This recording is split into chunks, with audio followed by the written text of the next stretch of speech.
What is going on, everybody? It is episode 675 of Pop Culture Crisis. My name is Brett, and I am here once again with my co-host. Would you introduce yourself, please? Hi, Crisis Actors. It's Mary. Today, Brett told me that he finished a notebook that's lasted for what, over a year? No.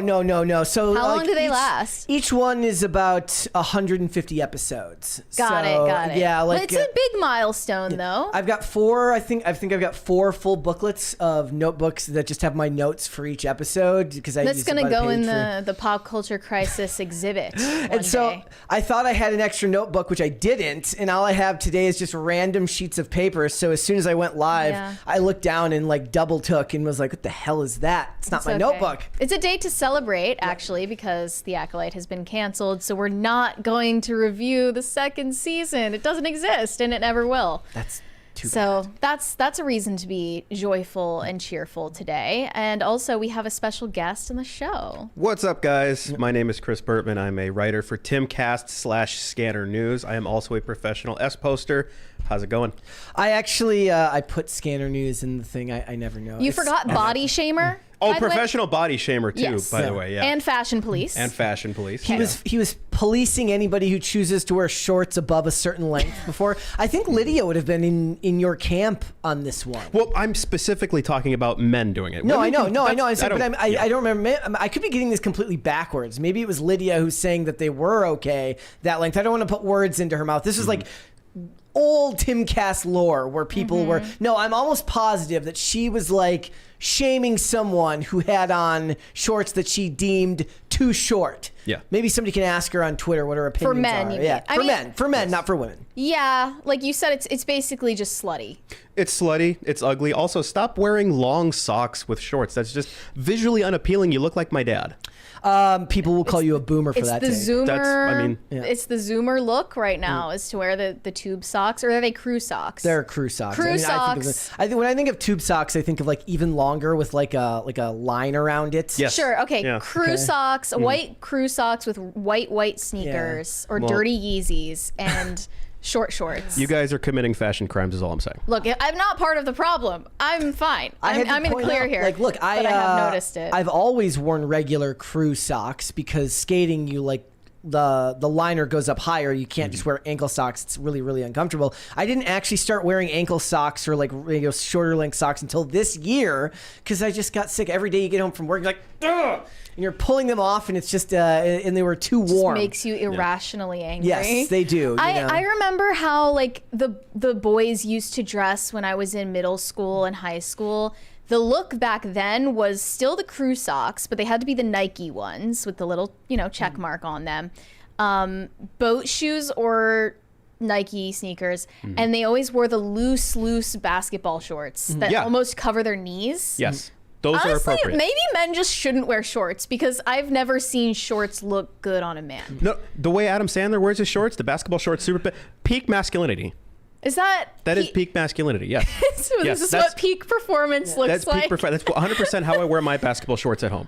Yeah, I don't know if I can get on board with men wearing any length shorts. That reminds me of one of my favorite Instagram accounts. It's Adam Sandler or lesbian, and they block out the face. Is it Adam Sandler or Billie Eilish? It's pictures of either, and you have to guess on each of the posts. Is this Adam Sandler or is this a lesbian? That's funny. Yeah, does he still dress like that? Like, pretty much. I mean, he looked pretty much like that when he was on Rogan recently. Yeah, 100%. Does he have like body image issues? Or no, he's just freaking rich. Yeah, he doesn't care. He doesn't have to dress. He's just a cool guy. Yeah. That's it, man. Nobody thought Mark Zuckerberg was cool when he wore the same thing every day. You know what it is? The shorts are big because he sits up and all the Netflix money just falls out of his shorts. That's what it is. Yeah. That's what it is. Guys, we got a bunch of stuff to get into today, but before we get started, we got 20 from Nate. Sorry about that. He said, I just want to say thank you. You all make the day a bit better. I appreciate your work. For the viewers, always remember to never give up. God bless.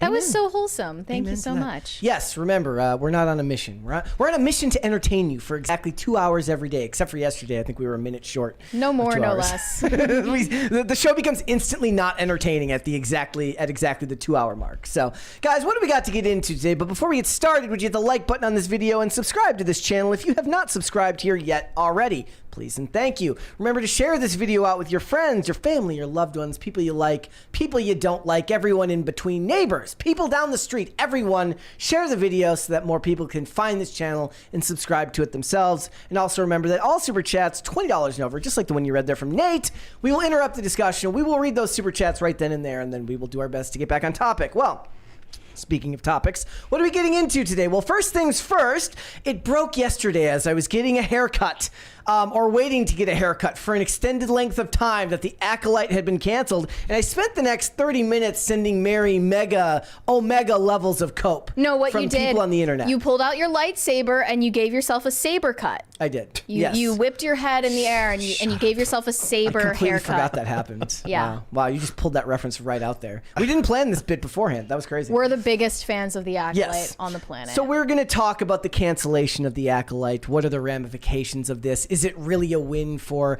as the people who are mad on the internet deem them, the chuds or the incels? So we're going to talk about all that. We're also going to talk about Sydney Sweeney. She has officially become her own section of the culture war. Every time she posts a picture, it has some deeper meaning for everything going on in society right now. There's journalists writing think pieces about how people are weird about Sydney Sweeney. So we're going to talk about that. Also, if you were on X last weekend, see, I'm really getting into saying X rather than Twitter. I've finally started to come around to it. A bunch of these sorority rush videos were going viral again, and it seems to happen in cycles where every 6 months girls go and do something that they find enjoyable, and then everybody has to debate on whether that's good for society or not. Very similar to the way that they're arguing about whether men liking video games is the downfall of masculinity over there on X right now. So we'll get to that. We'll get to that probably later this week. So we got that. We got a bunch of other stuff. If you guys are ready, though, we can just get right into it. You ready? Let's go. You ready? Absolutely. All right.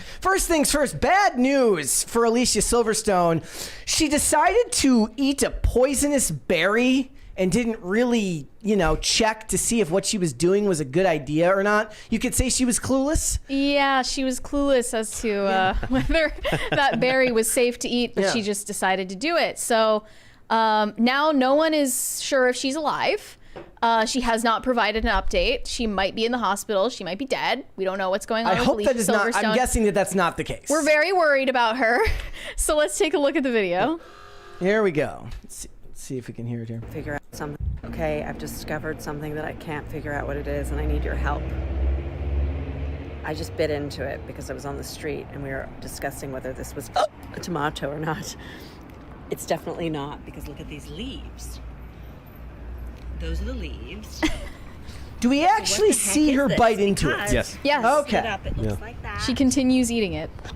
And if I bite it, I don't think you're supposed to eat this. But it's almost like a pepper. Does anyone know what this is?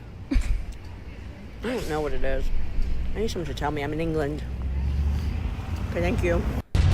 But like, if this is fatal, why does someone have it in their front yard?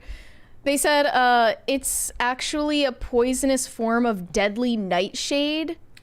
I'm mad at it. Okay. So she I'm mad at might not be okay right now. We're worried about her. Twitter had an absolute moment where somebody said, like, I felt bad for her, and then I remembered she's an anti-vaxxer. She is? And Since when? and a diet nut. That's just what they said, for all we know. It's like that somebody's calling Joaquin Phoenix a homophobe with no evidence whatsoever. They just say shit, and like we always say, like, as long as you just say it with enough authority, people will believe you, even if it's not true.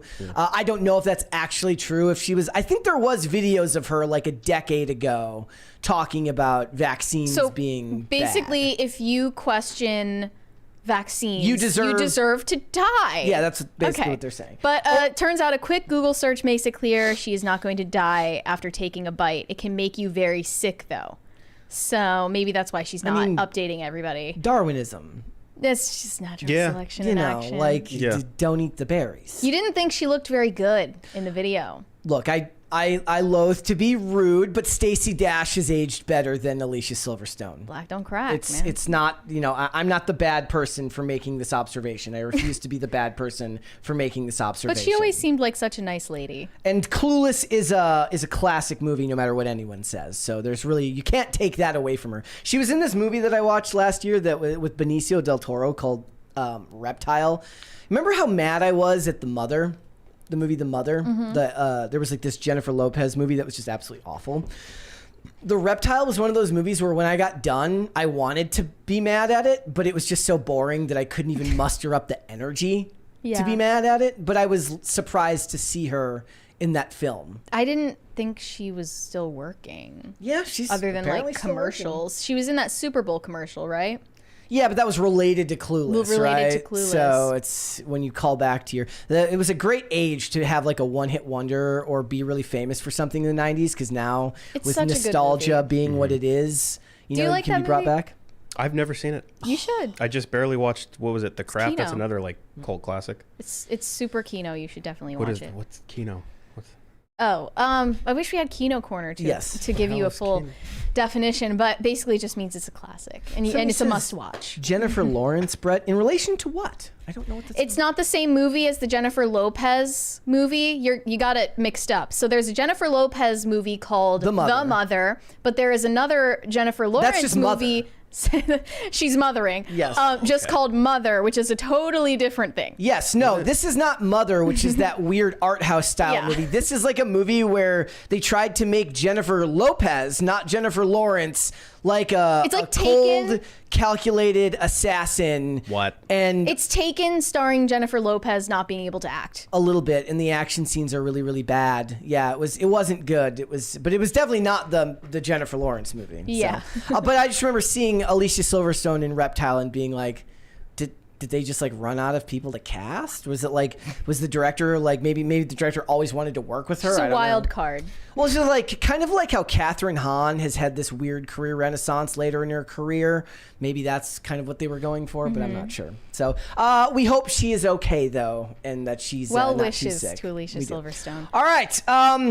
I don't think we can actually even read any of these names. What do you mean? We have to. All right. Do you want to read Oh, them? you want me to? Yeah. Do you want to read them? So this was the setup that you wanted me to say all of the vulgar things. Introducing Northside Princess is the brand name from Sexy Red. She has a new lip gloss line with some very unique names for the brand. So you don't want to read it, do you? Coochie Juice. What? That's the first one. We'll switch off, okay? Booty hole brown, Nut. pussy hole pink. My personal favorite, Yellow Discharge. This is my personal favorite. Gonorrhea. And Blue Balls with a Z. Why? And the last one, I assume this is a red shade of lip gloss. Sex on my period. This is just like I have no words. What I love about this more than anything is it's not that this exists, is that somehow, somewhere, there was like a corporate boardroom where people sat around and talked about this. And You think this wasn't Sexy Red's idea? no, I think it was, but I'm saying like she had to then like email someone, and then this had to be discussed over email about what to call it. And some guy's like Blue Balls, and he goes, no, with a Z. No! Thank you. Oh Lord. You okay? Yeah. Bless you. And somebody was just like, somebody's like, Blue Balls, huh? And he's like, yeah, no, but with a Z, not with an S. Why do you want to make gonorrhea your brand? Why? Look. Why? She also like posted these videos of herself twerking in her hospital bed after giving birth. She's completely crazy. Ew. She's like the most vulgar rapper. Period. Like I can't think of anyone worse. In the chat, Victor White said Gesundheit, and he spelled it out, and I had no idea how you would spell that, so he spelled it in the chat. In German? Yeah, in German. That was Didn't she amazing. say Thank you. she was voting for Trump? Yes. Yeah. Hell yeah. That's a win, guys. That's a win. She could have named the red one like MAGA red? MAGA hat No, red, orange. but- Why don't we have an orange one? That's a good That would make yeah. so much sense. Instead of yellow discharge, you have orange discharge. There you go. Right. I was confused as to why yellow discharge was trending on X yesterday, but here's our answer. That's why. You likely did the smart thing and didn't go and investigate.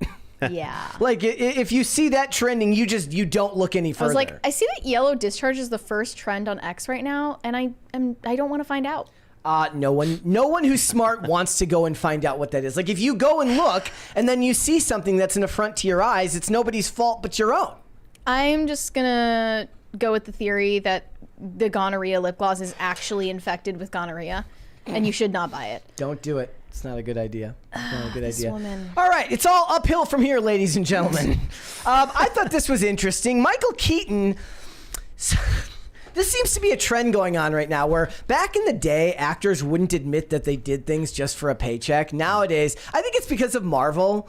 Like, a smart actor knows not to pretend like they liked Marvel their whole life. They're like, yeah, I did it because I made some money, right?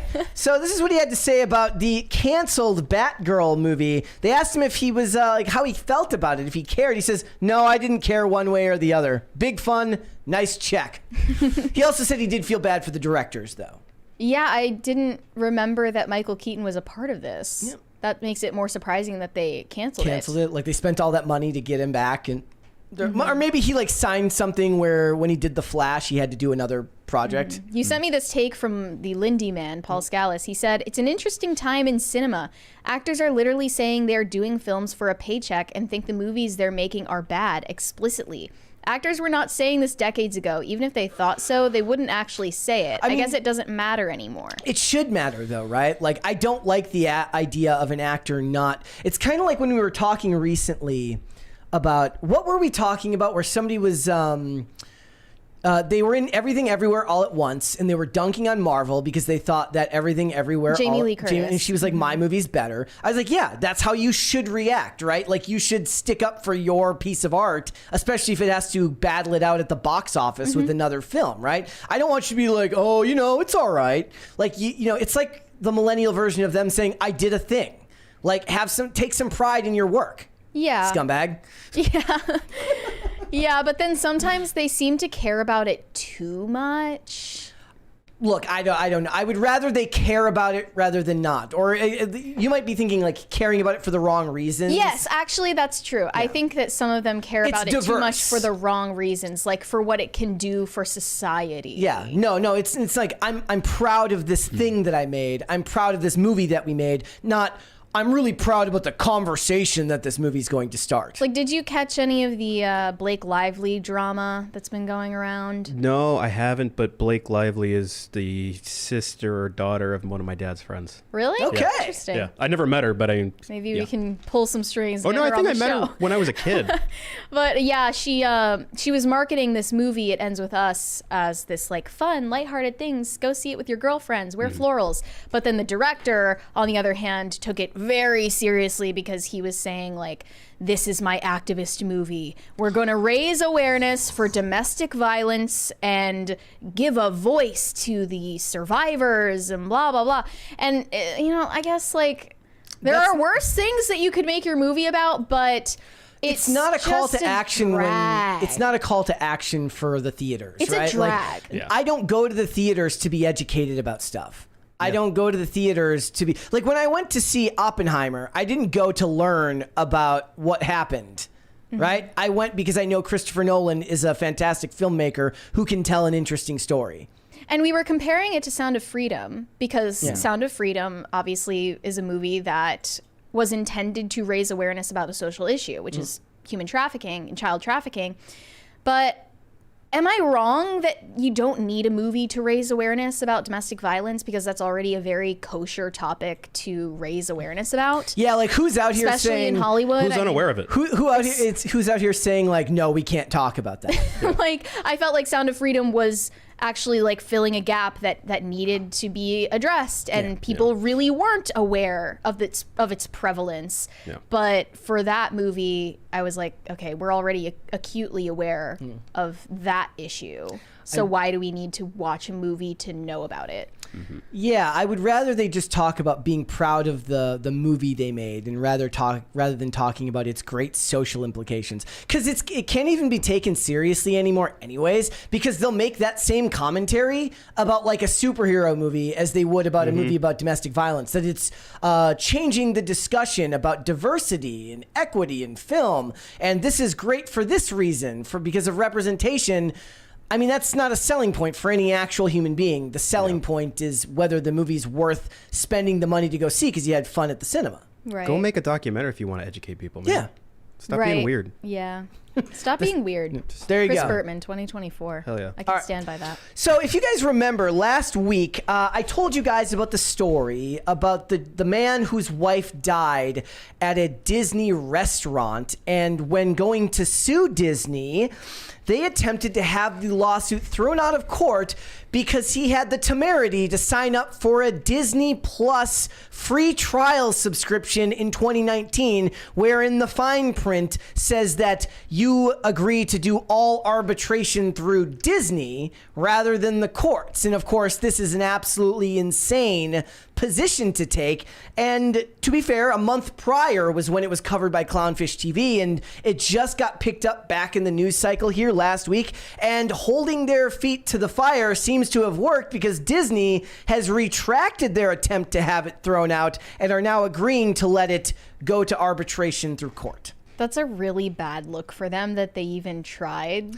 to throw it out. But yeah, Disney waived its right to arbitration and are allowing it to proceed in court for the wrongful death lawsuit where they attempted to use a widower's Disney Plus subscription to arbitrate. And you filled me in on the details. He had subscribed to Disney Plus before any of this happened. Yep. Yeah.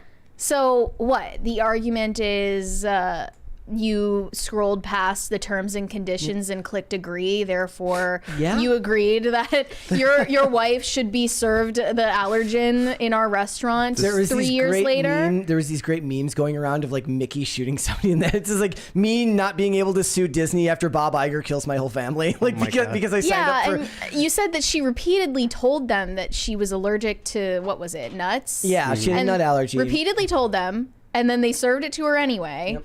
Like, that's a very cut and dry grounds for suing.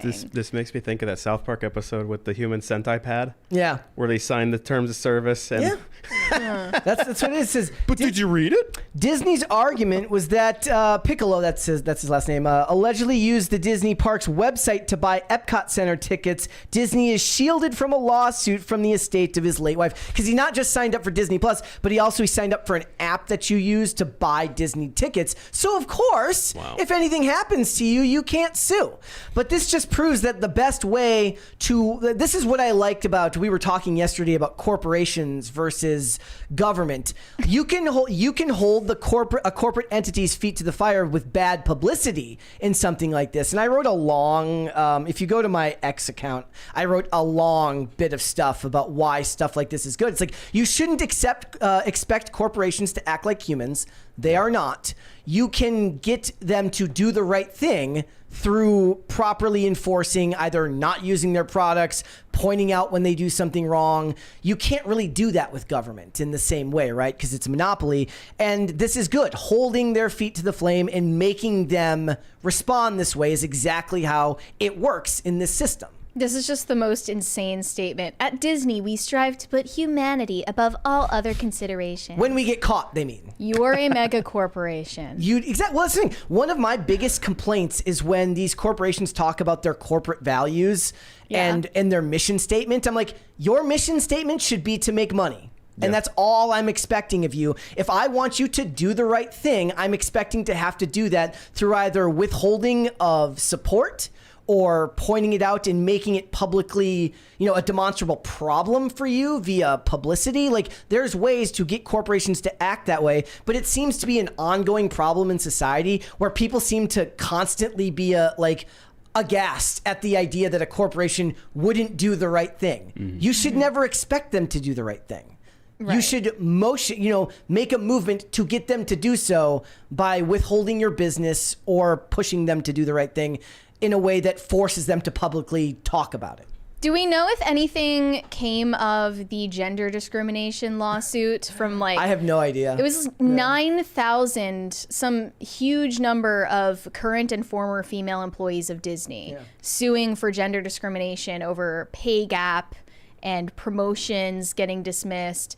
Again, even that's a little I don't know if anything ever even came that's of a little that, bit but- different because I believe that the onus is also on the people who work there to, stand up for themselves. And if you believe that you're worthy of more, ask for more and then walk away if you feel that you're not getting what you're worth. That's a problem with, certain types of market economies.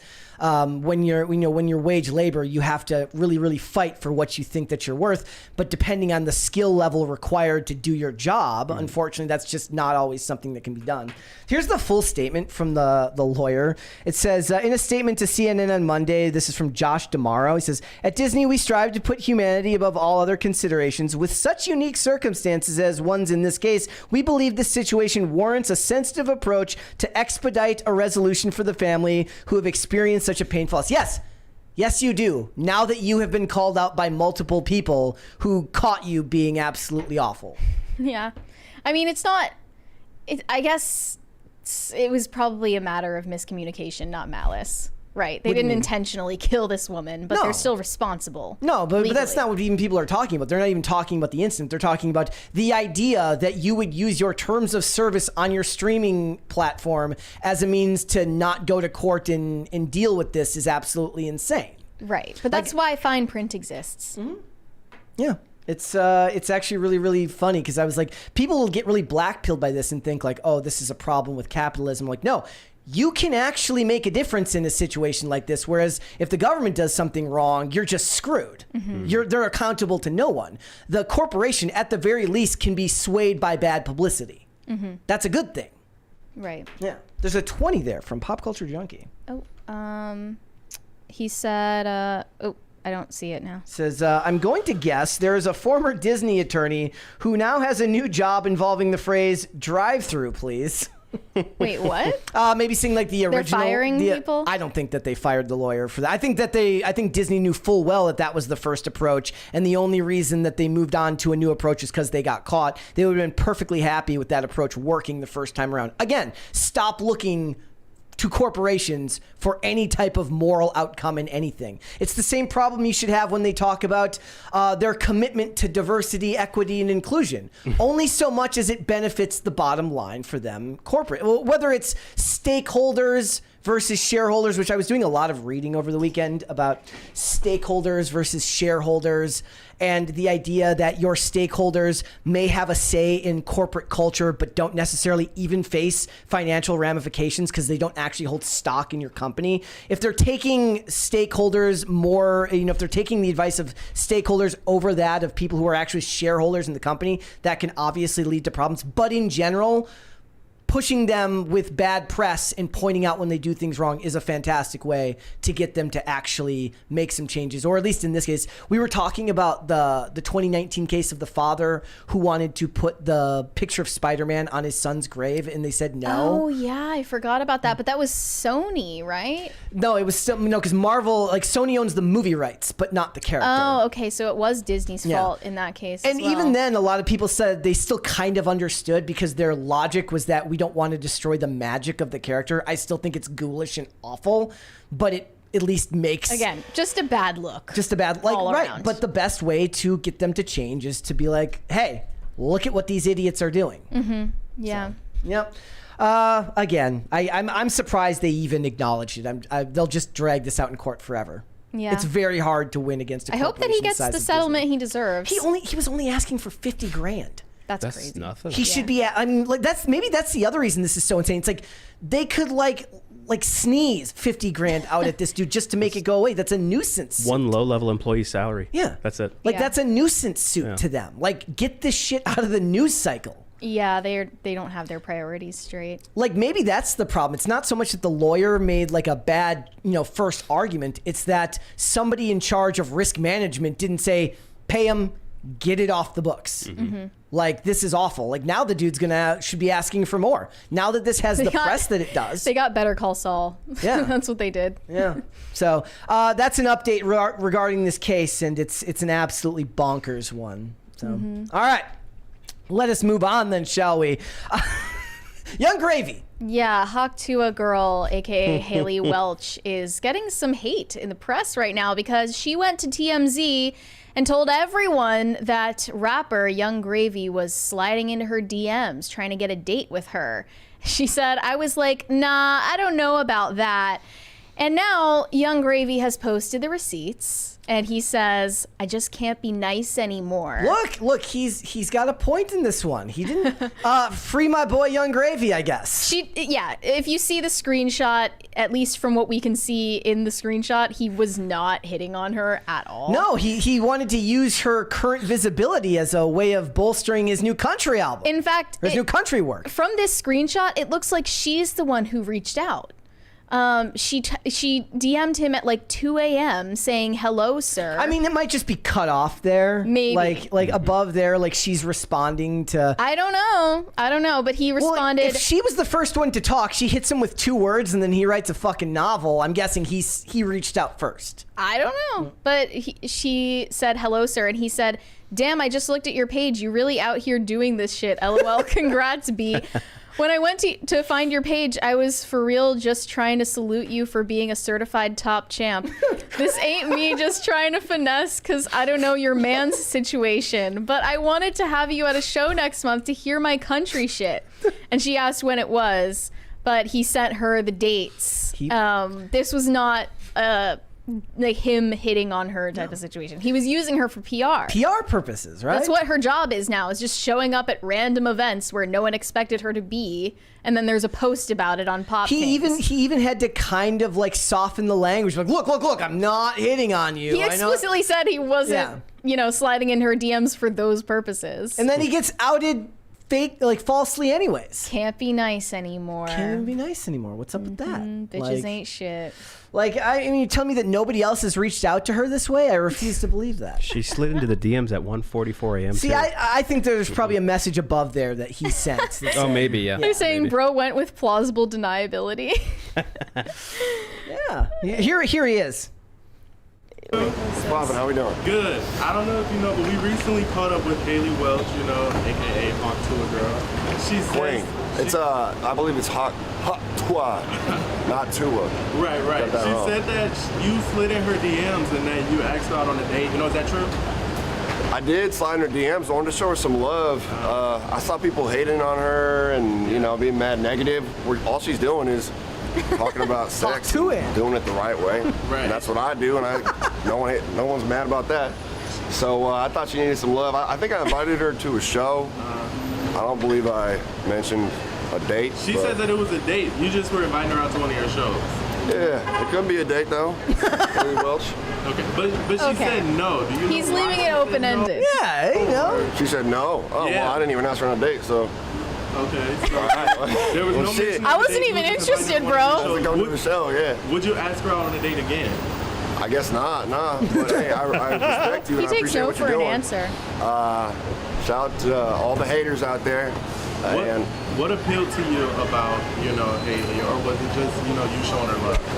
I thought she was hilarious. I love Southern women, and I hate how people who don't get pussy hate on women who are successful in some sexual way. I'm sorry, You know but what? I have completely turned around on this dude. He's hilarious. I'm a fan. like even the way he typed to her is it's hilarious. It's exactly who he is. Well, his music is basically comedy skits. Would have been even funnier if he sent her a message and it was super formal. It was like, "Hello, Mrs. Welch. I'd like to send you a message in regards to the fact that she clapped back with her own screenshot and showed that he was the one who messaged first. He said, "Hello, ma'am." Well, yes, I believe that he messaged first. He 100% wanted to get her to a show because he said that she was at other country shows, and now he wants to get her to give him some legitimacy as a country artist. So he's a rap country artist? Well, he said he does made both country recently or something like that. Everybody's a tourist in country right now. Got it. Yeah, they're playing country music at the DNC right now. This guy is absolutely hilarious. You see that? No, I don't. They're want to bringing see out country artists Don't to they perform dare. at the DNC. How dare they? It's weird, right? That's horrible. When obviously they revile Yes. people who actually like country music. They revile It's anything very that strange. actually is country. Yeah. Yeah, forget them. It's like Beyonce appropriating country. Free my boy, Young Gravy. Olivia felt very strongly about this last night Free my boy. because Hawk Tuah girl was making this dude out to be like a douche, and he didn't do anything wrong. Yeah. Young Gravy's innocent. Don't speak on his name. All right, let's talk about what's going on with X-Men 97. This story's been going on for quite a while, but more has come out recently. Yeah, Beau DeMaio, the now former showrunner for X-Men 97, was fired. And at the time that this news came out, he basically suggested it was due to homophobia. But now they have fired back with their own allegations that he was actually guilty of misconduct toward young male staffers. This says Beau DeMaio allegedly sent nude photos of himself in sexually suggestive hero poses to several young male staffers who were working on X-Men 97, saying they could be used as inspiration. He also allegedly groped an assistant multiple times and was emotionally and physically abusive to other staffers. So yeah, he just effed around and found out after trying to claim that he was being discriminated against for his sexual orientation. I mean, it's one of those things where, like, you don't actually buy that Marvel just decided one day to up and fire this dude. Especially not for that reason. Obviously, something was going to, something had to have happened because it came out. Like, he was fired even before the show started to air, right? Mm-hmm. And then people thought that was going to be the death knell for the show. The plot twist, everyone I know loves this show and thinks he did a great job on it. So now they're going to get season 2 and 3. It's actually shocking that someone in Hollywood was fired for sexual misconduct if they're in charge of a successful show or a movie. Hard to believe that he wasn't given a promotion. Right? Like, that's the most shocking part of this. It's the ultimate entitlement and hubris to try to tell the public you were a victim. His not lawyer, thinking that they would clap back at you with the facts. Like, you know. Did you really think they were going to let that slide? Especially those pictures that I'm sure are out there. Yeah. But remember, this gentleman already had an OnlyFans prior to working on this show. So they knew about it. Do they not vet anybody? I don't know if they care. So Marvel gave a statement to The Hollywood Reporter after he gave his accusation of discrimination. They said it occurred after an internal investigation revealed egregious findings. This says, above is X-Men fan art I posted on Instagram for Gay Pride in June. On June 13th, Marvel sent a letter notifying me that they'd stripped my season 2 credits due to the post. This was a lie. Beau DeMaio spent several years at Marvel working on a draft of Blade, which is still in production hell, as well as Moon Knight. He said, sadly, this is the latest in a troubling pattern I suffered through while working on X-Men 97 and Blade. Marvel said, Beau DeMaio was terminated following an internal investigation. Given the egregious nature of our findings, we severed ties with him immediately, and he has no further affiliation with Marvel. I mean, between this and Brett Ratner and all... and. What's his story? Look, there like a lot of people who have worked on X-Men have had similar allegations, though obviously. Why is that? Don't know. Why are they specifically plagued with this problem? X-Men, more like sex man. Am I right? This was like the furthest thing. Says, you realize that this is from Beau DeMaio's lawyer. It was Bryan Singer worked on X-Men, and Bryan Singer faces tons of allegations, but he was responsible for a lot of those early X-Men movies. But it says, Beau DeMaio's lawyer, Brian Friedman, has released a full statement. You realize that Disney allowed Beau to have an OnlyFans page while working for the company. No clue if someone quit while he was showrunner, but that's like every single day on every single show. My client never sent lewd videos and photos to his direct reports. That is a bald-faced lie and defamatory. Ask Disney if his separation agreement illegally silenced him. Let me know what they say. Why is his lawyer kind of being sassy? Yeah.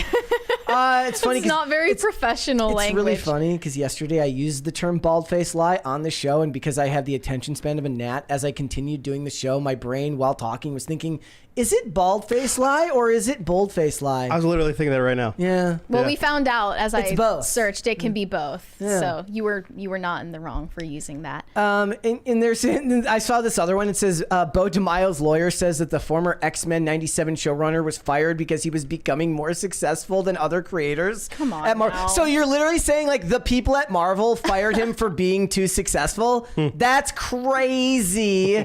Not to mention he was fired, if I remember correctly, before the show actually came out, so they didn't know it was going to be as well received as it was. They said DeMaio was an avid social media user during his tenure at Marvel, sharing X-Men tidbits as well as shirtless pictures of himself and running a non-explicit OnlyFans account. Non-explicit can mean a lot of things. I don't know what that refers to. And this led to the LGBT publication Out declaring him the sexy gay Marvel writer and showrunner to know. On the surface, the notion that Marvel would strip DeMaio of a credit due to a social media post would stretch credulity, as outside observers note the gay pride illustration is similar to any number of posts he made while employed at Marvel. And fired Marvel executive Victoria Alonso retained credit on projects she previously worked on following her exit in 2023. But the reveal of an internal investigation points to deeper causes. Victoria Alonso was so much more deeply involved in Marvel than he was, so that's not really a fair comparison. I'm still kind of stuck on the fact that you can work for Disney and have an OnlyFans. He kind of pulled a Papa John here, saying, stay tuned. The truth will be revealed. After their Disney Plus disaster, Marvel wants to mislead with alleged contract breaches over tweets. It's tragic it's come to this, but unsurprising. Here was some more from his lawyer. This is from like a Twitter page. It says, no one who reported Bo to HR received an inappropriate photo or video. That is simply untrue. As a proud gay black man, Disney knew exactly who he was and what he stood up for. That's why they did not tell him to stop his OnlyFans page. Well, yeah, they're probably terrified that he would, call them bigots if they told him to do that, right? They let him be himself, which allowed his creativity to thrive. When they objected to his free speech rights and not complying with illegal NDAs, a certain person over there tried to replace him because he was becoming more successful than other creators. So it's somehow tied into like NDAs that you have to sign, which are pretty commonplace. In Hollywood, in any major industry like this, right? His lawyer also said, with Disney, the playbook is always the same. Family-friendly on the outside, but secretly attempting to plant illegal, unconscionable items in contracts that silence the truth and stop the employee or customer from asserting basic constitutional rights. As we will explain in detailed examples, which we will roll out in detail one by one, Disney's model is very clear and a repetitive, illegal pattern. I 110% believe that Disney presents you with a one-sided contract that doesn't benefit you in any way. So, do you have the fan art post? No. It's. Do you want to show send it to it? me? Oh, I thought you meant like the thing he sent to the person. No. We're not going to be showing any Bo DeMaio nudes. Okay. If anyone was excited to see them, we don't have those. That was the fan art that he posted that he assumes was the reason for his firing. That's why he was fired. It was kind of risque, but I don't think Disney would fire someone over that. No. He wasn't like posting on his OnlyFans about X-Men. Yeah, if he's doing like X-Men themed porn shoots. If he's doing Cyclops cosplay on his OnlyFans, that's different. I doubt that was part of the story. Yep. But yeah. Does anybody find it? Does he ever wear a shirt? Well, when you're in shape, you don't need to. Right? You should though. Just because you can doesn't mean you should. Look, in the chat, somebody said, Brett, they let teachers have OnlyFans these days. Yeah, I suppose that's true. Well, until they're found out by their own students. And cops with OnlyFans pages. I guess it shouldn't surprise me that Disney would have people working for them that have OnlyFans pages. But what do I know? People just think they should be able to get away with any behavior in polite society. Polite society doesn't exist anymore.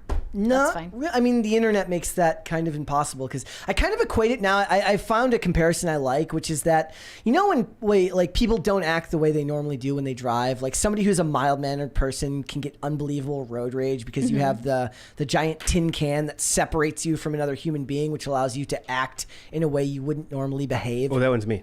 There you That's go. you. Yeah. The internet is in a lot of ways that same tin can, which allows you to operate in a way that you wouldn't normally behave. Yeah. So, polite society is for the most part a thing of the past. When I'm driving, it's like a Modern Warfare 2 lobby. There you go. That's all I'm saying.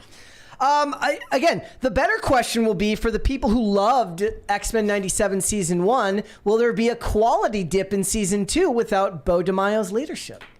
This is not the majority of the time what happens. No. Most of the time, if you're a showrunner and executive and you behave this way, as he allegedly has, harassing your inferiors, usually you don't face consequences, and usually you're rewarded for it. So I am honestly surprised that the tide is shifting. We'll have to wait and see what happens with this if some stuff comes out about Disney and their... Again, I don't think it's going to catch the press that they think it's going to. I mean, they admitted that he was reported to HR, right? Yeah. His lawyer fully admitted that he was reported to HR. So why, if the allegations are false, what was he reported for? Yeah. It's also like what they think is going to happen is they're going to drop all of this crazy information on Disney that's going to sway people's public opinion. People's attention spans aren't that long. They're going to hear about bad contracts and be like, no, I don't care. Yeah. Sorry. And toxic people make good art most of the time. Yeah, they do. Yeah, it's a common thread. Maybe that's the problem with Hollywood these days. They're trying to figure out how to make good art without the toxic people, right? So Maybe. they're like, Harvey Weinstein is People gone. got so mad at me for this, but I said this in regard to Dan Schneider. Just in terms of the way he was treating his adult coworkers, his colleagues, his equals, if that's the cost of making Nickelodeon millions upon millions of dollars, seems like a good trade-off. As for the stuff he was doing to kids, absolutely unacceptable. Yeah. But sometimes, they knowingly tolerate this behavior so that they can make money. Between adults, yes. Yeah, it's. I think a big part of it is that creative people are crazy. They're nuts. Crazy. So there's this trade-off that you have to have once you bring them into the mainstream, and they have to put them in front of a corporate board and say, create this art without being crazy. It's a very delicate balance to strike. Like I said, those original X-Men movies are very, very well liked.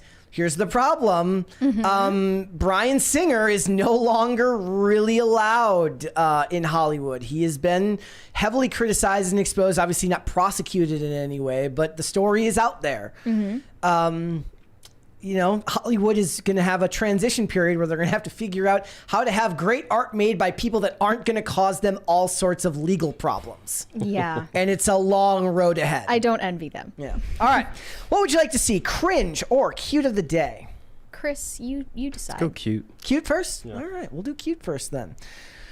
Here we go. What do we got first here? This one is from Rachel. It says, the crazy faces of our dogs. And they do look crazy. I feel like I might have showed this one before. If not, we're showing it a second time and I like it. I think maybe, yeah. That is a cute dog. Yes. All right, let's do another one. This one here, it says, this is Zeus, the king of all cats, and the best friend a guy could ever have. The other black cat is his sister, Athena, who is sweet. Well, cats are man's best friend. Ooh. Few know this. The hell they are. Few know this. I stand up for them. She does. Very cute. Very cute. All right, guys, make sure that you submit your pets over to hashtag PCCPets to me on X. I'm getting really good at saying X and not Twitter. We're proud of you. Yes, I'm working on it. It only took a year. I bet you Elon actually has that on paper somewhere. It's like most people, it'll take 6 months to a year before they actually embrace the term. Yeah. All right, let's go ahead and let's check out the cringe of the day. Oh, boy. This is an NPC streamer who Get on my nerves. he streams in Miles Morales. Trying to get on my nerves. You sure you want me to use that right now? That sounds pretty dangerous. I love you too. But thanks for sharing a lot. More roses for Spider-Man. These are for you. I should probably do those in here. He was supposed to teach me everything, you know. Enough of those might have a bouquet. I can't believe you got me flowers. These are for you. Those small. I'm not gonna lie, this probably takes like endurance. Yeah. Like you gotta be in shape to But do why this. is he in a Home Depot? That we will find out. The top comment said, "Is my man's at work?" Thanks for the rose. I don't think that's Huh? Well, he's Spider-Man. I just climbed up here. I'm Spider-Man. I'm gonna do my own thing. I will call the cops. This poor lady. If it's not a setup, which it could absolutely be a setup. You're starting to get on my nerves. This was actually his brand deal with Home Depot. I mean, I kind of buy it, right? This was way more entertaining than the TikTok thoughts doing the same thing. The NPC streamers. The NPC. Yeah, This one was funny. I like this one. Like, yeah, he's one of the biggest ones. Assuming that it's not planned, like I will always have more empathy for the poor employee who's just there like, dude, I do not have time for this. I've got to clean up in aisle 5. I've got shelves to stock, and you're literally a walking lawsuit. Yep. Yeah. Technically, you're a swinging lawsuit, but you get the point. I know he's Spider-Man, but like, how did he get up there? Genuine question. He said he climbed. He did. I mean, Is it obviously, that easy? no web shooters. Now everyone's but- gonna start doing it. It's so awful. You know, I dread the day when I'm going to see an NPC streamer in real life. Because it's just a countdown. Like, you are going to see it at one point, all of us. Yeah. If you haven't already. I mean, I've seen people like walking, like I still get annoyed when I see people who walk in public, like live, like. You see that? Well, not like live streaming, but like talking on video chat without headphones in. Oh, yeah. And I'm like, put That's some pretty bad. headphones in. Yeah. Yeah. I also don't like that I could be like in the background of someone's FaceTime call. Like, I don't want to be part of this. Yeah. But have you guys seen people recording themselves in public? Yes. Really? They did it to me. I was helping out with the coffee shop about a year ago. Some lady came inside because I guess we were selling off some stuff that was you know, there when they bought the place. And lady came inside and I guess she had an Instagram platform. And she starts going live. She's like, I'm going to help you guys out. I'm gonna shout out. You guys are selling some stuff. And she's just going off. We got this. We got that. She's like, look at this guy right here. This is being done against my will. I don't like any of this, lady. Did you tell her to stop? Or No, did I you was- just kind of let her go? I was being violated. I didn't know what to say. It is violating. Yeah. Yeah. Oh, similar like story. Similar story to when I was getting my haircut yesterday, taking forever. I had a similar experience, and the lady who was getting her haircut, her daughter was like just running around the place filming TikToks that apparently don't actually get posted to TikTok, but she just like makes them, and then the mom doesn't let her actually post them on any platform. And I'm just like, please stay away from me. Yeah. Yeah. Please stay away from me. I could picture him in the chair getting his hair just. You don't want to be an unsuspecting I don't. victim. I don't. Especially in a child's I'm like TikTok doing video, everything. I'm like just which hopefully she doesn't post. yes. Awful. Yeah. And I'm just looking over here. I'm like, and the mom's like, I'm like, what are you laughing What's at? so funny? I'm like, stop the demon child from doing this. TikTok Yes. dances. I can't help it. All right. I don't want to make a TikTok. Yes, that's. I don't want to make a TikTok. All right. Let's move on then, shall we? Let's go ahead and get started. Time to talk about the Acolyte. We could sing. We could put taps on if we wanted to. Yes. Ding dong, the witch is dead. This is cause for celebration, everyone. Yesterday, Disney announced that the Acolyte has officially been canceled. There will not be a season 2 of this abomination of a show. Deadline reported it was because the viewership numbers were low.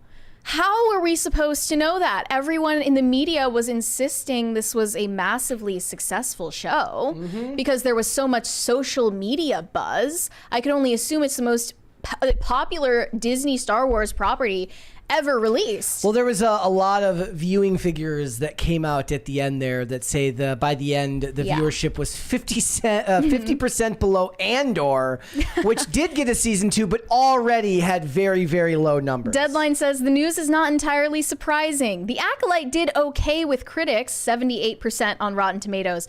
It was 14% with audience. It doesn't even matter either way. Yeah. None of that really matters. If people show up, they'll renew it, right? The hate watching just wasn't strong enough to keep this show afloat. So The Acolyte got a strong start when it launched in June, generating 4.8 million views on its first day on Disney+. But the series then dropped off, couldn't sustain momentum. It dropped out of the top 10 in week 3 and stayed off before returning at number 10 after its finale release.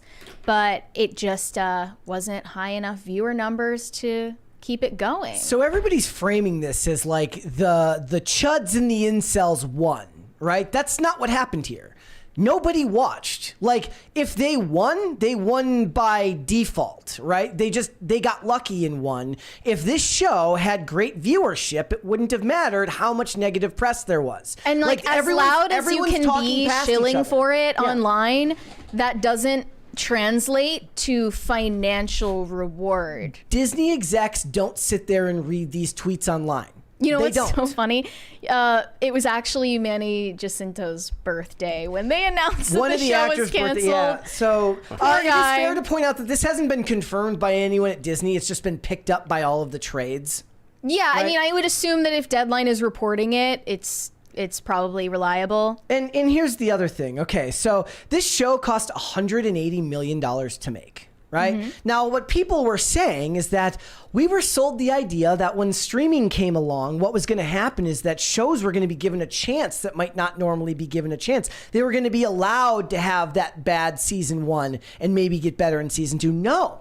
That was more common in network television and in basic cable when things were cheaper. Somebody actually had the absolute gall to compare this to Breaking Bad. I want to point something out. Breaking Bad season 1. Season 1 was 7 episodes, cost about $3 million an episode. Every episode of Breaking Bad season 1 combined cost as much as just one episode of The Acolyte. Yeah. And the idea that you would compare these two is one of the most patently insane things I have ever heard in my entire life. It was also a network show, so it made money through advertising. Through ads, yes, not correct. through streaming subscriptions. And Disney Plus is, of course, not profitable to begin with, so they shouldn't tolerate losing $180 million on this vanity project. Everyone is talking past each other, thinking that this was somehow a bunch of Disney executives like, oh, we're capitulating to the racists and the sexists and the homophobes. No, they looked at the fact that nobody watched your show after 2 episodes. And then they just said, we can't do it anymore. You cannot subsidize this amount of money towards art forever. They can do it. Somebody pointed out to me, like, yes, they do subsidize the message. Sure. Yes, they do from time to time, but they're not going to do it indefinitely. Eventually, everything reaches a critical mass and they can't afford it anymore. If they were going to drop the amount of money spent in season 2, then they'd complain that they didn't have any faith in it, even though there shouldn't be any faith in it because nobody's watching it.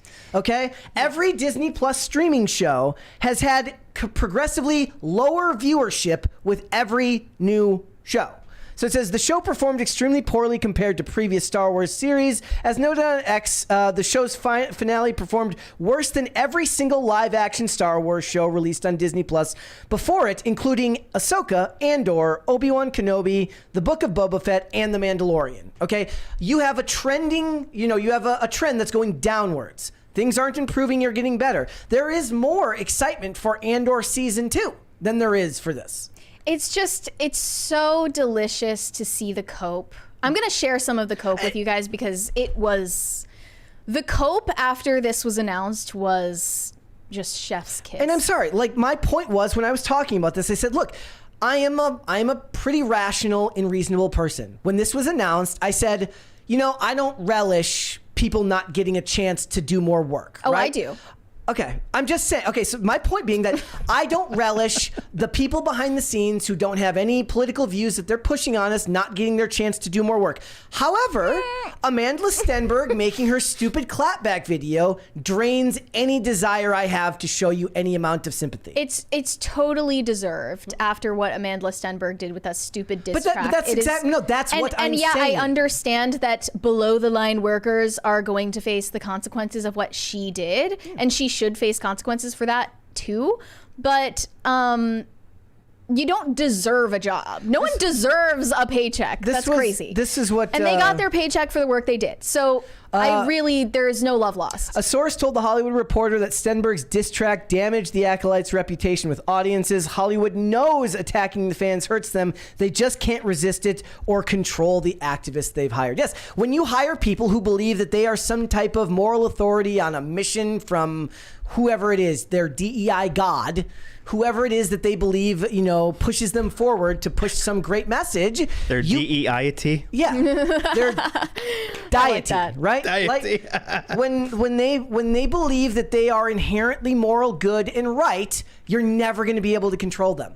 Yeah. You're never going to be able to just do their job. So here were some of the responses. One said, the racists and misogynists won today, sadly.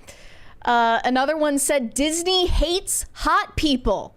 That one really upset Mary. Because, of course, they were really thirsty for Manny Jacinto's character. They were posting thirsty fan cams of this villain in the show, and they're so sad that they don't have wank material anymore.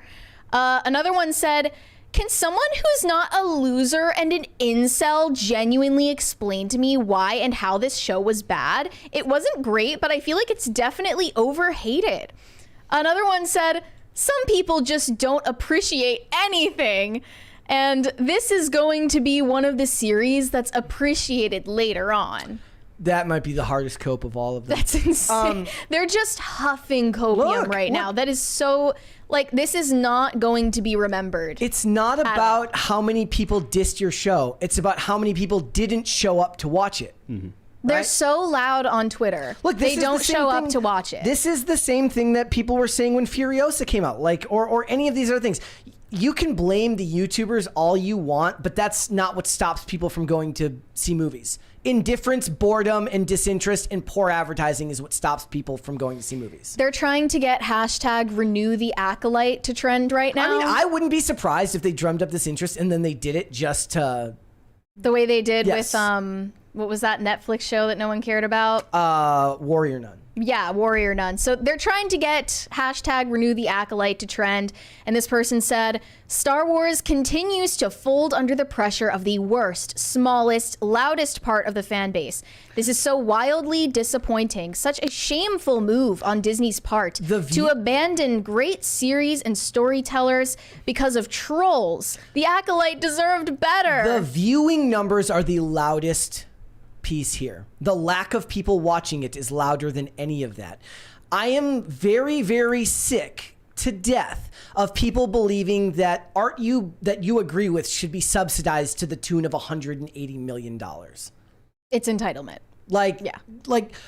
If this show had a bunch of viewership and got renewed, you wouldn't have to focus on all of the people saying negative stuff about it, because you could focus on the fact that people actually enjoyed it and were showing up to watch it live, which would bolster more natural discussion on the internet. That's not what's happening here. Actually, the show was very popular because I was getting fan cams of Smilo Ren on my TikTok For You page. Look, people were hesitant when House of the Dragon was announced, and even before House of the Dragon came out. That show is extremely popular by the same people that you're complaining about here. Obviously not all of them, but a good percentage of the same people who hate The Acolyte absolutely love House of the Dragon. How do you explain that? Other than quality difference and viewership numbers, which went up increasingly with House of the Dragon. This is a great one.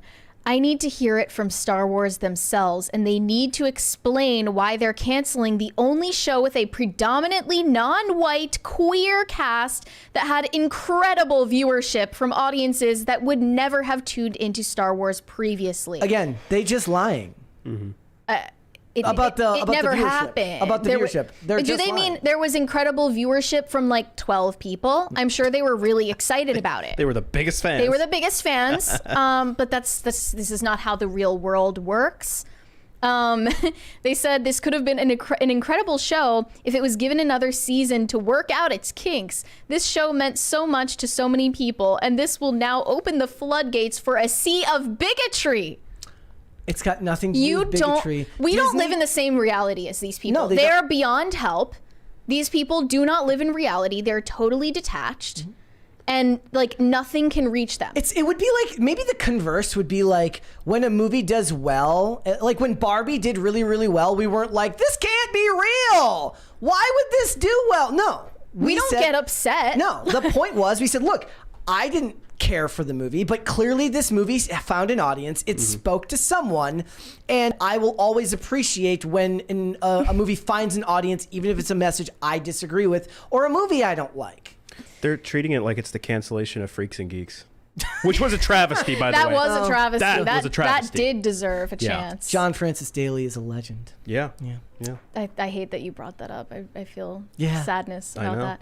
I started a list last night after reading about all this, about all of the shows that I loved that only got one season, that never got a chance to grow beyond that. Yeah. And I was thinking about it. I talk about it all the time, but I don't talk about it as if it's the network's fault or the fault of bigots and racists or something to the contrary. Like I say all the time, ever seen the movie Limitless? Nope. They made a TV show about the movie Limitless that I loved, that apparently only I loved. Nobody else on planet Earth actually liked it but me.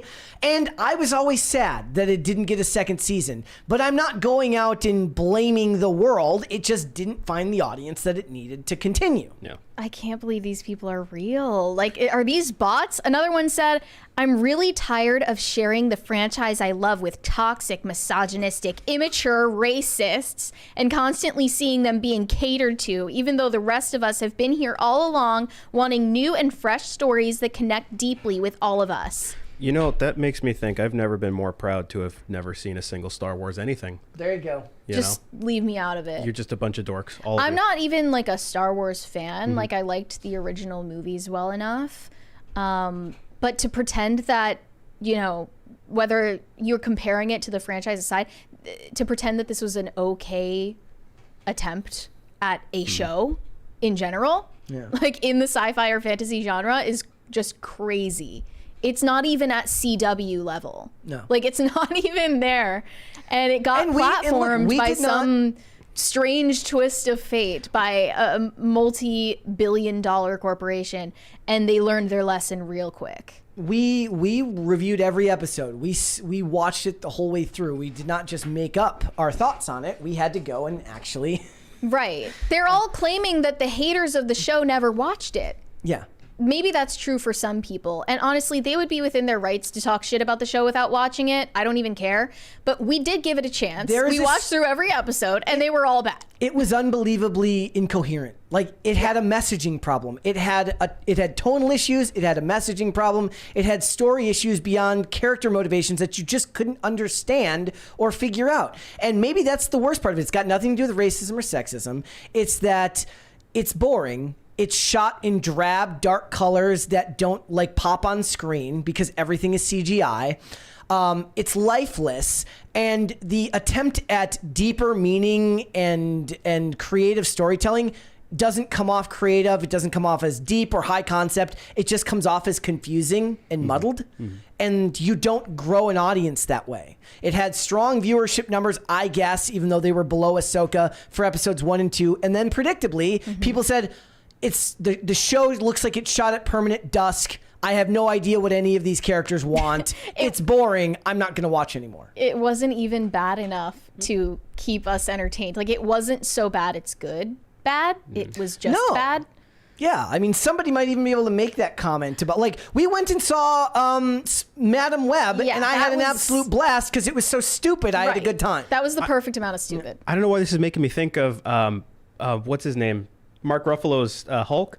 How it's like they had who was the first guy that played him in 2003? Eric Edward Bana. Norton? Or Eric Bana and Ed Norton. And both of them tried to be like kind of serious, kind of moody. But then finally Mark Ruffalo came along and he was just this big, dumb green guy that breaks shit. And it was like, this is fun. This is fun to watch. Stop making him serious. I actually like the Edward Norton one. It was solid. It was solid for what it was. Yeah. All right. And that's funny, too, because there was like all sorts of discourse going on over the weekend about the scene in She-Hulk where she talks about how she's had it worse than the Hulk because she has to control her anger because people say rude stuff to her at work sometimes. Because she's a woman. Yes. I'm really excited for Leslie Headland's public statement about this and Amanda Stenberg's public statement about this. I don't F with your discourse. Yeah, I mean, like I said, you know me. I tend to be more. I feel bad inherently when something like this happens. But they worked so hard the on moment it. I thought about the smug, self-righteous clapback video, any desire I had to feel that way was just gone. No, the person who should feel bad is Amanda Stenberg. That's the person who should feel bad right now because she was the one who threw them under the bus. We don't feel bad. All right, let's go super chats. Shane H. Wilder said, Happy Taco Tuesday, Brett, Mary, and Bertman. I can't help but find joy when Bertman is on. He's just like me. Dramatic pause. Tarded. I like the dramatic They love pause. Insulting you. Thank you. Since you lost your place as a cult leader. Lost my place? They can just talk smack all they want. I should walk off the show. Andrew Jacobs said, to the YouTube intern auditing this super chat, kindly send Brett and Mary their well-deserved silver play button award. And yes, I want fries with that. We still haven't gotten it. Whoa, really? We don't have an update. Yeah. There's we have no idea what's going on. They don't like us. They have a problem with us. We're being held down and suppressed. Shane H. Wilder said it better be the old play button, not the new one. Yeah, I don't like the new looking play button. It's What's stupid. the difference? So the old one, it's like a full plaque, right? Then it's got the little play button in the middle, and then it says the channel name, and you've reached 100,000 subscribers. This one, it's literally just the play button that shows up in the middle. So it's not personalized. No, I mean it costs them less to make it. It might be personalized on the back, but it is physically smaller. Yeah. Oh, that's lame. Yeah. So, all right, let's hold off on the rest and let's come back after the fact. Time to talk about the way that Sydney Sweeney is once again setting off the internet. Yes, we have learned that Sydney Sweeney's body is a battleground for the culture war. And as cringe as it feels to say that, it proves itself true time and time again. And just recently, Sydney Sweeney posted a thirst trap on Instagram. It was basically just a picture of her ass. It wasn't like, some kind of cheeky thing. It was literally just a picture of her ass. It was cheeky. And yeah, it was cheeky. And The Cut published an article titled, People Are Being Weird About Sydney Sweeney's Body Again. They had to raise their hand and tell the teacher that she forgot to assign the homework. Oh. And this is following up their last piece about this in March, titled, Stop Talking About Sydney Sweeney's Boobs. Why are you scolding people? Who are you? Who do you think you are? Here it reads, I would love to imagine a world in which people act cool and normal in the face of a Sydney Sweeney thirst trap. But that is unfortunately not the reality we live in. Can I ask a question? Like, if we're to take them at face value, they want a world where whatever their arbitrary definition of normal is. What is normal? She gave fire examples. Emoji, fire emoji, fire emoji. She gave examples here of what would be normal. She said, people saying mother is truly mother, break the internet, sis, or a simple hot. What? But if you say anything else, that's weird. So you can call her hot if you so desire. So you can't objectify her. You can say something objectifying, but only to one word objectifications are okay. Anything beyond that is going too far. They say she included some. Or no, here's the funny part. They said she posted photos of herself and friends enjoying a lake day on the boat. Your average celebrity Instagram fare. To state that this was a simple I'm on vacation post is crazy delusional. That's Delulu. It was literally a picture of her ass. But you take your ass with you on vacation, Mary. She included some tasteful ass photos, if that can be considered tasteful. She captioned it, "I think they call this a thirst trap." So she even acknowledged it as a thirst trap. Yes. She didn't say, I'm a beach bum. We're talking about the woman whose boobs became the subject of puritanical panic earlier this year, deemed double D harbingers of the death of woke by the National Post. That is quite the statement. So naturally, the commentary only got weirder from there. They noted Tennessee Titans wide receiver DeAndre Hopkins commented "trapped" on the post and then promptly deleted his comment because I assume his girlfriend saw it and made him delete it. Respect, King. So now he's single. Another guy on Twitter declared that because of Sydney Sweeney's photos, it's a bad week to be a militant blue-haired lesbian, before demanding, "We must win this war." What? People are really overthinking it. And I agree. That is weird, right? I think Phil would be the first to point out that the left does have an ongoing war on traditional beauty. And they have unique ideas about what is considered sexual agency with women, right? Like the idea. Did you see the pictures that were going around yesterday of Kanye West and Bianca Censori? Yes. And everyone was saying that he's like holding her hostage. And then people pointed out she's literally worn this outfit before they were dating. They don't want to accept that women can be full-grown women with their own sexual agency and motives, right? They want to use it as an excuse to turn it into a feminist rant against men. And conversely, going the other way, sometimes just because there is, in a way, a bit of a war on beauty by the left, doesn't mean that everything has to be some statement on the culture. Well, sometimes a woman just posts a photo. I don't think that Bianca looks most beautiful when she is walking around in a raincoat with no clothes underneath. And I do think no husband who respects his wife would allow her to dress like that. I don't think he's an abuser. They would take that issue he's with controlling her. They would take issue with the idea of you saying that he can allow her to do anything. Right, exactly. We're not even talking about the same thing. They're totally detached from that conversation. Another one said, unpopular opinion, but in 1994, Sydney Sweeney would have been considered average. She is attractive, but the fact that she's considered a 9 or 10 in 2024 is a testament to how far Hollywood standards have fallen, rather than a testament to Sydney Sweeney herself. No, it has more to do with her personality. It has to do with the way in which she embraces her image.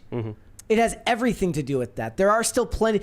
It's the same reason there's still plenty of women in Hollywood who would be considered objectively attractive and beautiful, right? But Sydney Sweeney leans into her beauty and sexuality in a way that most do not today. She doesn't make it off limits to look at her like that, like so many other women do. They get to go to the red carpet and dress however they want, but then scold the director for wanting to put them in a certain outfit when they're on a movie. And she doesn't have those same hangups with her appearance. That's why people, even if they don't necessarily understand it fully, are drawn to her that way. I think what you just said applies far more to actresses. But when you look at female musicians, they're extremely sexualized. She's an actress. They lean into it super hard. Like Sexy Red. Sexy Red is like the prime example of that. And that's but when it comes we've had that discussion before. I've said for some reason music seems to be considered, it would be weird to be some type of puritanical musician because it would have to play into the type of music that you make.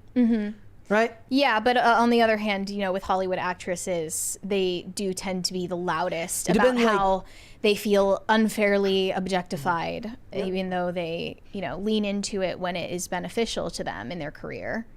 It is, I don't think it's weird for people to simply notice that Sydney Sweeney is attractive.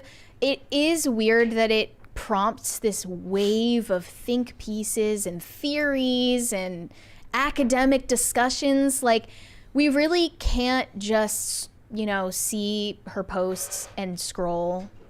We're past that point. The internet doesn't allow for that anymore. Why do we need to overanalyze everything? The reason the internet exists is to overanalyze everything, right? Like you can't just, at least that's not true. People can scroll. I can scroll past anything and just be like, whatever. Like sometimes I'll make note if we're going to talk about it on the show, but I can see things that I agree with, things that I disagree with, and scroll right past it. I never feel any need to like write some deep, long heartfelt post about any given topic. I can drive by anything and not care. But the population on the whole, there's always going to be people that will feel that need. And that's just the consequences of having the internet available to everyone, the public square being what it is. This concluded, we asked men and other moral purists on the internet to kindly leave Sydney Sweeney's boobs alone.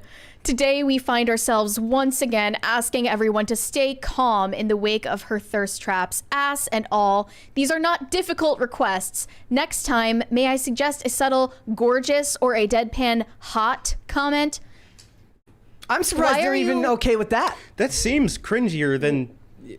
It's literally the video I was telling you the other day about from like Trevor Wallace or whoever did, who does like, I'm the guy who gives you the fire emoji on every story post. I rarely say this, but like, who cares? Yeah. Like, why are we tone policing what simps are saying in Sydney Sweeney's comment section? Another, I think this was the funniest one. The top comment on her post is, do you F with boobs that make 17 an hour? That was the best. That was the best comment on her post. And yeah, just another one said, I'm so happy I didn't kill myself 2 years ago. Oh my God. It's just a lot. I would drag my balls through 10 miles of broken glass just to hear you fart through a walkie-talkie. That's a classic. Yeah. It's usually actually more graphic than that. I just peed. There was just a lot of very strong reactions to it, and I wish that people could be normal. I wish journalists could be normal too. Let's not pretend like this is not done just as much to men now. Okay, male actors who then do photo shoots without a shirt on, then get all sorts of stuff like this said about them. Manny Jacinto was having stuff like this said about him during the Acolyte. Entire fan fiction books written about his character in The Acolyte, and it was horrifying. So yeah, I mean, everyone in the public eye is kind of subject to the same thing. You're in a display case. Again, they're not like, they're giving like the most basic examples of what they consider okay, but who in that conversation would be like, why would I care what you think of my random comment to this person I'm never going to meet in the world? Do you guys think that there is something dignified about ironic simping, or is it all just the same? Ironic. What is ironic? Like the guys who were commenting that stuff about like, I'm so glad I didn't kill myself 2 years ago. That type of comment. Is ironic simping more respectable than unironic simping? Yes. It's more charismatic. Yeah. You think? It takes more work and I brain relate power. to it. Because I know what they want. They want me to leave the fire emoji. They want me to say stunning. I don't think you should be simping at all. No. Right. But that would be the obvious answer. I don't know if I'd consider it simping though. I think it's more like trolling. Is it? Because they want you. It's like good-natured trolling. Yeah, good-natured trolling. Like if there was such a thing as a positive troll, that's what it is. Right. Yeah. Yeah, I think it might. I'm not sure, but I think it might be worse. The ironic simping, because it's like, I'm not a simp like the other simps. I'm not like other simps. I'm not like other simps. Yeah, it's like that. Well, now you're tone policing. So. I don't know. I don't know. Look, I don't care. I have a thing when like my friends will share pictures or something. They'll want me to look at one thing. I'm not talking about like thirst traps. Yeah. Just dumb stuff. I'm always the one that's examining the photo, looking in the background, being like, why do you have that thing on the counter? That's weird. Why would you put that there? Yeah. That's kind of trolling. right. Yeah.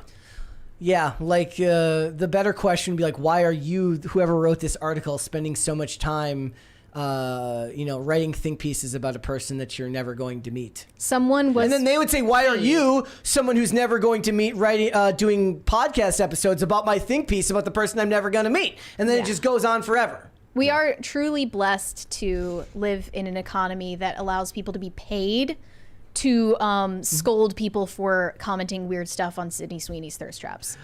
This is an age of abundance never seen before. I say, when in doubt, just don't leave comments.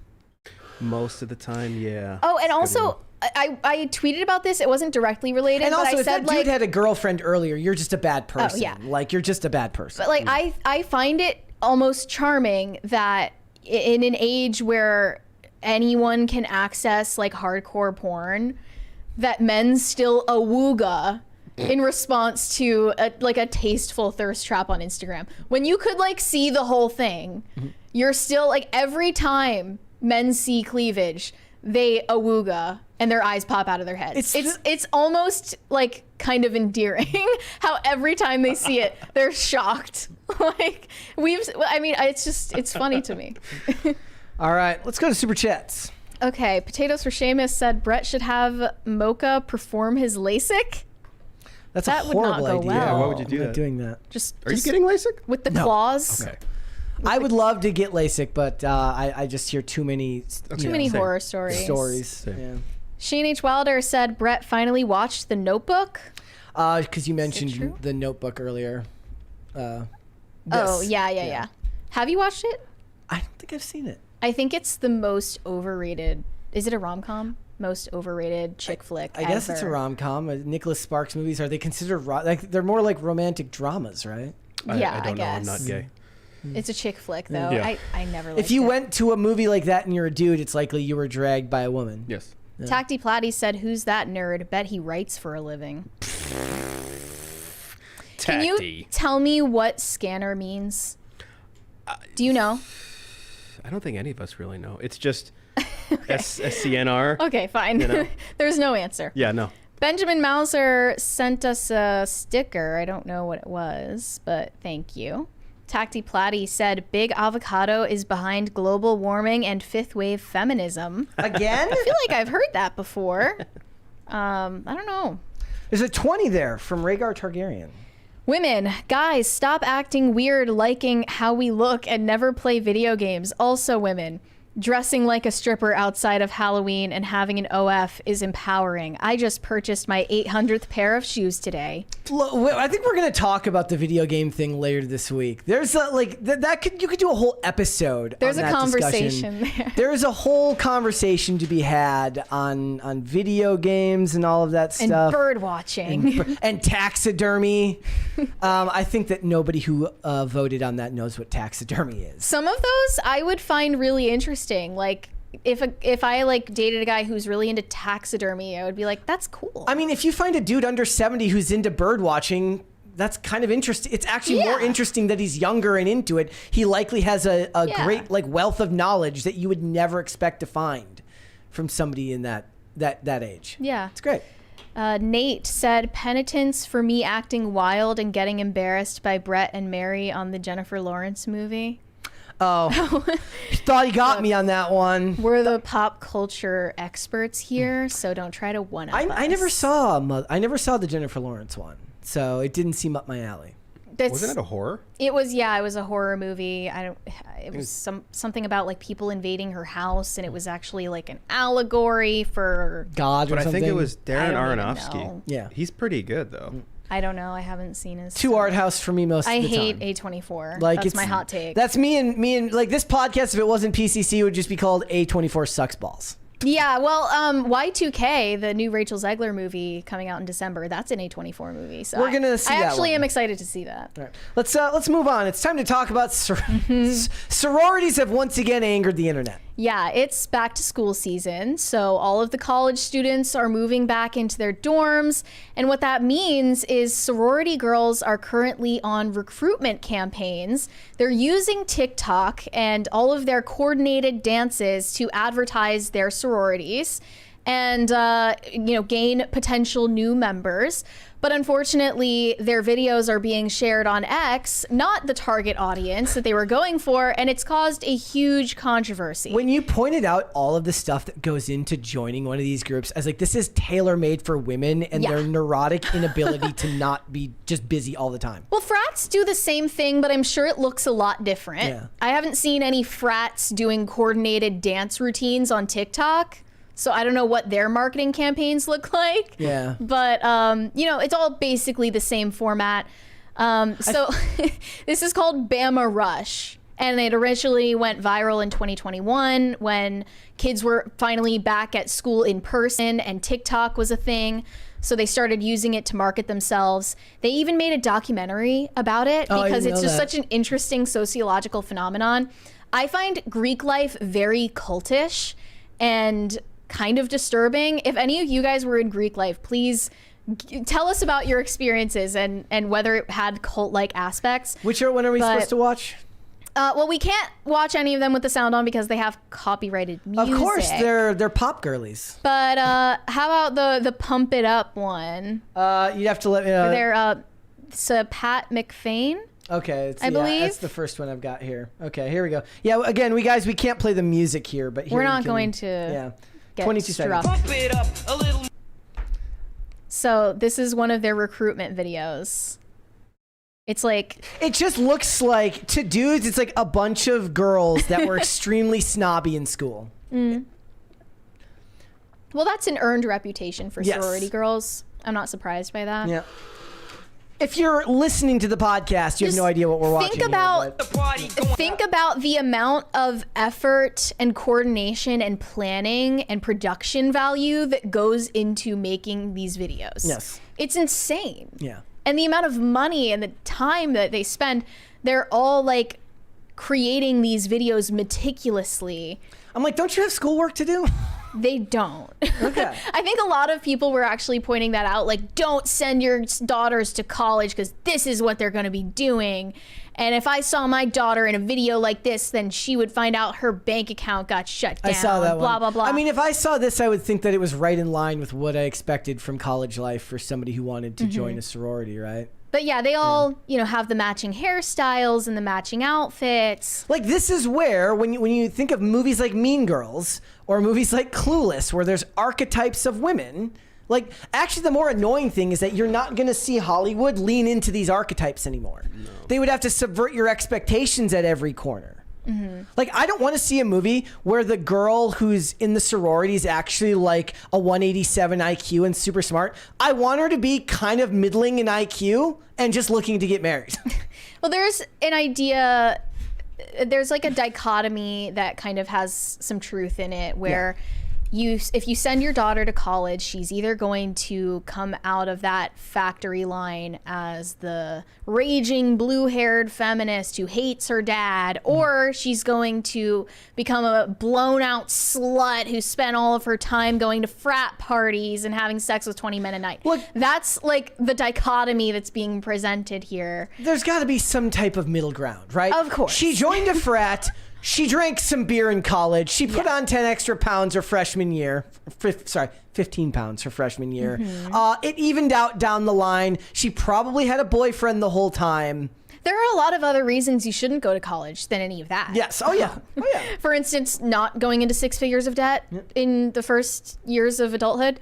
But I wanted to get into the details of how this process goes because it's totally alien to me. When she was explaining this to me, I'm like, I'm so glad that I didn't go to a four-year college. This is how Rush season goes. Their potential new members, or PNMs, go to convocation where they meet for a casual introduction, and then open house. The PNMs watch a series of 5-minute long videos from each sorority to determine what their top priorities are, and they're encouraged to take notes. And philanthropy, the PNMs are given matching t-shirts, which they pair with shorts or a skirt, and visit up to 12 sorority chapters for about 30 minutes each to learn about how they contribute to the community. This begins with the invitation-only meetings.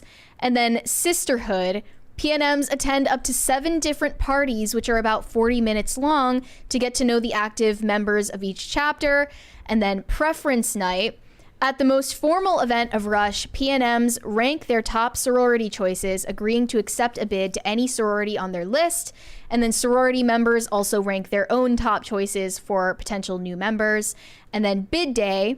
The PNMs gather at the football stadium where they receive invitations or bids to join a chapter. They're encouraged to wear clothes that are easy to run in because they literally sprint to the house of the sorority which they're given a bid. They also receive a t-shirt with their sorority letters on it.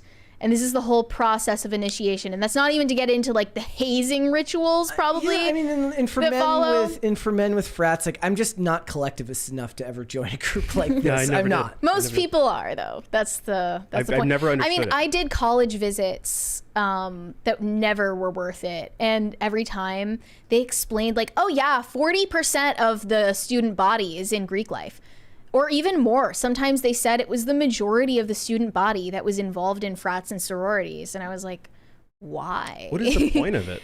Well, they say the point of it is getting the students involved in philanthropy projects where they're like contributing to the community around them. I never saw any of that happen. That's supposedly the point. And it is mandatory if you're in one of these groups to do some kind of charity work.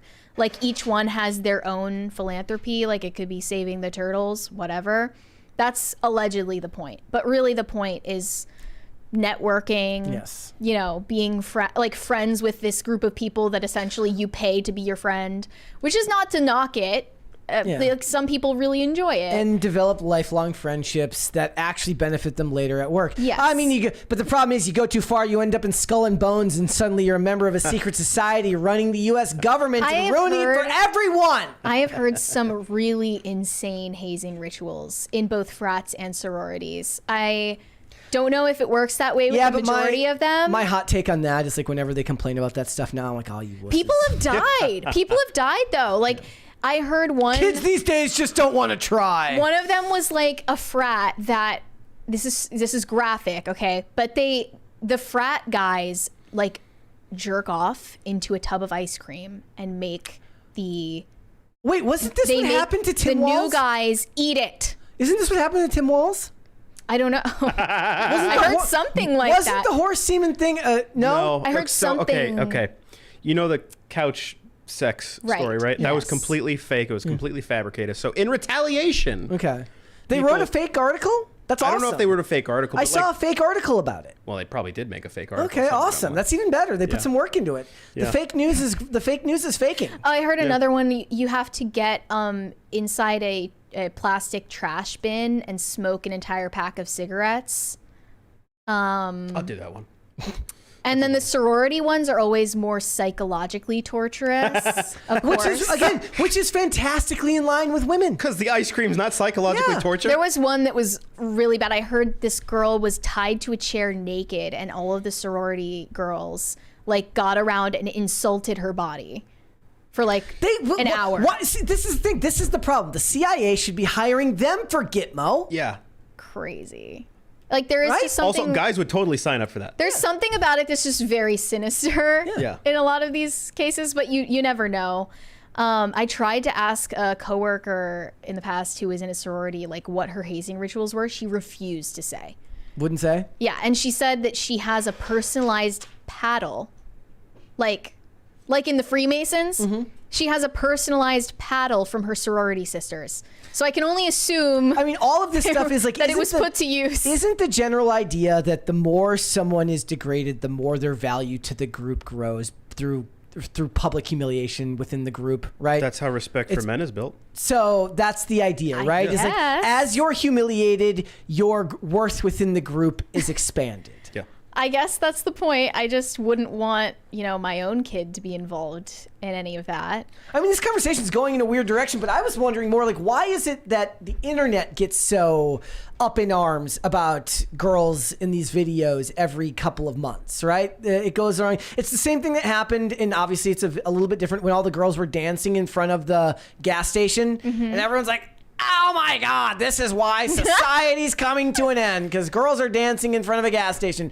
I see that video. I think it's cringy, but I don't really care. I don't think it's the end times because a bunch of girls got together. I'm actually more surprised these videos aren't more elaborate, considering you showed me a video where it shows the difference between one of these sorority videos in 2014 as opposed to 2024. Do you have that one? Yeah, so it's like nowadays. They compared the 2024 TikTok to a video that they made pre-TikTok, and the difference in just like the sincerity is very striking. This was my point to you. I said they seem more awkward in 2014, which is far more endearing than now, where every one of these girls has grown up making TikToks in her bedroom on her phone. Right. So here's the 2014 one. Love that song. Can't play it though. Sorry. The camera, like she doesn't even know how to follow them with the camera. The shitty camera quality, and they're just being goofy. Like again, this is more endearing because it's just like friends having fun. Yeah. Okay. Now we go to 2024. There's like it's like a bunch of Terminators, a bunch of pink dress Terminator. There's a bunch of T-800s in the background that are about to kill you. Yeah, there are as snipers they do on the dance roof. routine. Yeah, they're doing like full gymnastics routines. All of these girls have grown up making TikToks in their bedroom. They spent hours, I mean, I'm sure days planning this, and they all look like a carbon copy of each other. And most people enjoy conformity. I don't think there's anything inherently wrong with that. I think what people were mad at is the idea that their parents are paying for this. And the idea that they're sexualizing themselves for men. I didn't find that one to be sexualized. Some of them were, some of them weren't. The first one, I guess, that we watched at the very beginning of this segment was, I guess, but for the most part, this is an issue, much like some of the other things we've talked about, where you were just never. It's like Harrison Butker giving his speech to a Christian college or to a Catholic college. You, who is not a Catholic, me, who is not a Catholic, was not meant to watch that speech. Right. And certainly an atheist who has a grudge against Catholicism was never meant to be witness to that speech. As a dude who is not in a sorority, this was just never made for dudes to watch. This was for women. It this is a product objectively of the the reason why they made it is to advertise to girls who want to be in their sorority. That is objectively made for women to watch it and think like they're so cool, I want to be in their club. Yeah. Didn't really work on me, but I just can't see you in maybe in Skull and Bones, but not in Someone asked me one time, they were like, you seem like you were in a sorority in college. You do not seem like you were in a sorority. Why? Like, what on earth would give you that vibe? Just absolutely not. Dustin the Wind says, I'm not Catholic. I had no problem with the speech. No, obviously, and I'm not a Catholic either, and I had no problem with the speech. But I'm saying that there is a certain amount of people who will have a problem with it who were just never meant to see it because they're not the target audience for that. In fact, 90% of the problems on the internet is stuff being created for somebody and then a bunch of people who would never have seen it before coming in and being like, I don't like this. Yeah, what people didn't understand about the Harrison Butker speech is that the women in the audience who were graduating from Benedictine totally agreed with everything he was saying. Mm-hmm. The women on the internet, however, were very angry about it. Yeah. But I guess this is just another example of, things reaching the audience they were not intended to reach. All right. Let's move on. Let's go to the Super Chats. Guys, we're almost at that second crisis party. Shane H. Wilder said, bless you, Mary. I, too, am allergic to Sexy Red.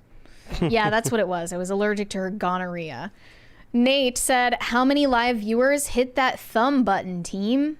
Yes, guys. Please go ahead and hit the thumbs up button. That Dexy guy said, my lame claim to fame is deploying to the Middle East with Sydney Sweeney's brother. That's wild. Really? Well, I guess we wouldn't know if you were telling the truth, but that's kind of funny. Who's... funny coincidence. Read it again. What was it? He said his claim to fame is deploying to the Middle East with Sydney Sweeney's brother. Okay. But I didn't even know she before or had a after brother. she got famous, and then now everyone that he's has constant questions. He actually had to resign after that. Shane H. Wilder said, even if they signed something saying Disney was not responsible for accidental death, that legally cannot include negligence, so they could be sued. There you go. Yeah, it seemed like a flimsy excuse. Nate said he was 100% trying to get that hawk Tuah. You know what sucks for her is like now every guy that she dates is gonna be like disappointed. Like I wasn't gonna say disappointed, but I would assume they would just go into it like thinking that she's some kind of porn star. Like, yeah, like that's not great. Yep. Tacty Platty said, Brett, tell Bert why you edited out Cringe of the Day. Which one? Because I have a no dildo rule. The dildo? Excuse me? I have a no dildo rule on Cringe of the Day. Sorry. Yeah, I'm so confused now. There was a dildo in one of our Cringe of the Day videos. And I was just like, look, I don't know what the TOS, I've never read the TOS thoroughly. Yeah. I don't want to be, I don't want this channel deleted because they've got a no dildo policy on YouTube. Okay. Yep, So, I mean, and rather than do any research, Yeah. I just operate under the principle that it's just not a good idea to put on screen. Probably not. And frankly, I'm guessing that most of the viewers are thankful for that. Yeah, thank you. I had to veto another one yesterday. Mary's like, I found this great one of this guy who put her husband's ashes in a dildo and then I saw that. Which I saw. sprinkled them at the Grateful Dead concert. Which I saw and was like, I'm not putting that on Cringe of the Day, even if I'd like to. It wasn't even discernibly a dildo, though. You know? Whatever. I love that video, though. It was my favorite. That's true love. Nate said cat people are the problem. Hey. No, you are the problem. Cats are wonderful. No, he's right. Cats are wonderful. You're wrong. If cats don't get along with you, you're usually at fault. Garrett Lancaster said, as long as I can type Twitter into the search bar and it takes me to X, it's still going to be called Twitter for me. There you go. I agree. That's a fair perspective. But that will probably change at some point. No, he'll hold on to that. Really? Why would he ever get rid of that domain? That makes no sense. To make a point. Just hold on to it. He tweeted yesterday, I sometimes wonder if I'm too defiant. I felt that. Nate said Star Wars was officially dead, nail in the coffin with the line, somehow Palpatine returned. Yeah. Like, maybe just leave the somehow out of there and say it emphatically. Yeah. Yes. Corey Anderson said, I'm a fan of Mary's blue-haired alter ego. There you go. I mean, it wasn't my alter ego. It was just me. Younger you. Everyone assumed that, because you had blue hair, you were a liberal. Mm-hmm. Nope. I've always been like this. Shane H. Wilder said, Bertman is still a cult leader. I just have to talk ish. If I didn't, he would think I didn't like him.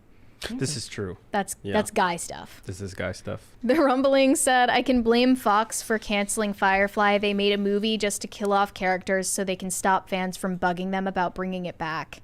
Yeah. I've never seen Firefly. Is it good? Mary didn't like it. I liked it. It is not.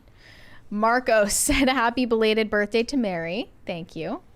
Corey Anderson said, Mary, we are going to need you to post a thirst trap now so we can compare and contrast, for science. We were talking about this because there was people, we were then talking about people posting like, I'm not going to post a bikini photo, but I'll post this photo. But I'll post my selfie for everyone. And so what the bottom line here is, what you really want to do is you want to post a picture. Of yourself. And look, who cares? Do it. You don't need to explain yourself to anyone. Yeah. Right? Yeah, that's really just... Justifying yourself is worse. The cringiest thing about it is that they felt they needed an excuse. It's my birthday, post a photo. It's this day, post a photo. Oh, man. Omega Red Fan said, pardon the interruption. Maybe Acolyte can get a DVD sale if people want it enough. LOL, that wouldn't surprise me. There you go. That would surprise me.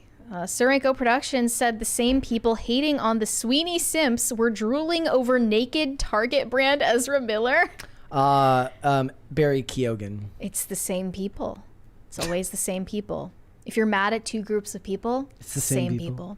I mean, one of the biggest problems on the internet is somebody saying like the same people doing this or this and the same people, and oftentimes that's not actually same people true. Doing this thing I don't like are the same people doing that thing I don't like. And that's not objectively true. Sometimes it's true.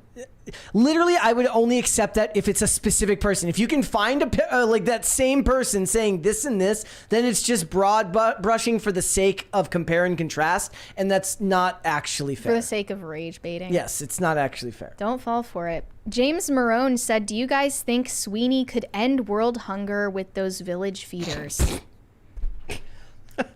What do we think, guys? She's got a shot. All right. To be fair, and I want to go back to I'm going back to the previous Change post. the subject! I'm going back to the previous post. I think I actually made the same mistake when we were talking about Manny Jacinto and like thirst traps too, where I was like the same people like, oh no, I was saying like they do this about men too. Yeah. Where, okay, never mind. No, but that's valid. Yeah, never mind. Never mind, I didn't make that mistake.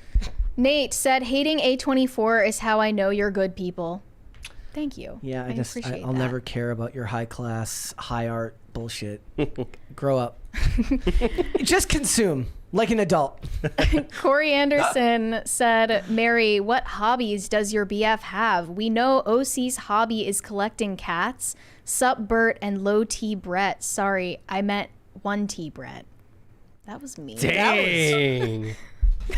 Dang. Who is on? It's time to block. Who was that? Banhammer is about to drop. Sorry, Corey.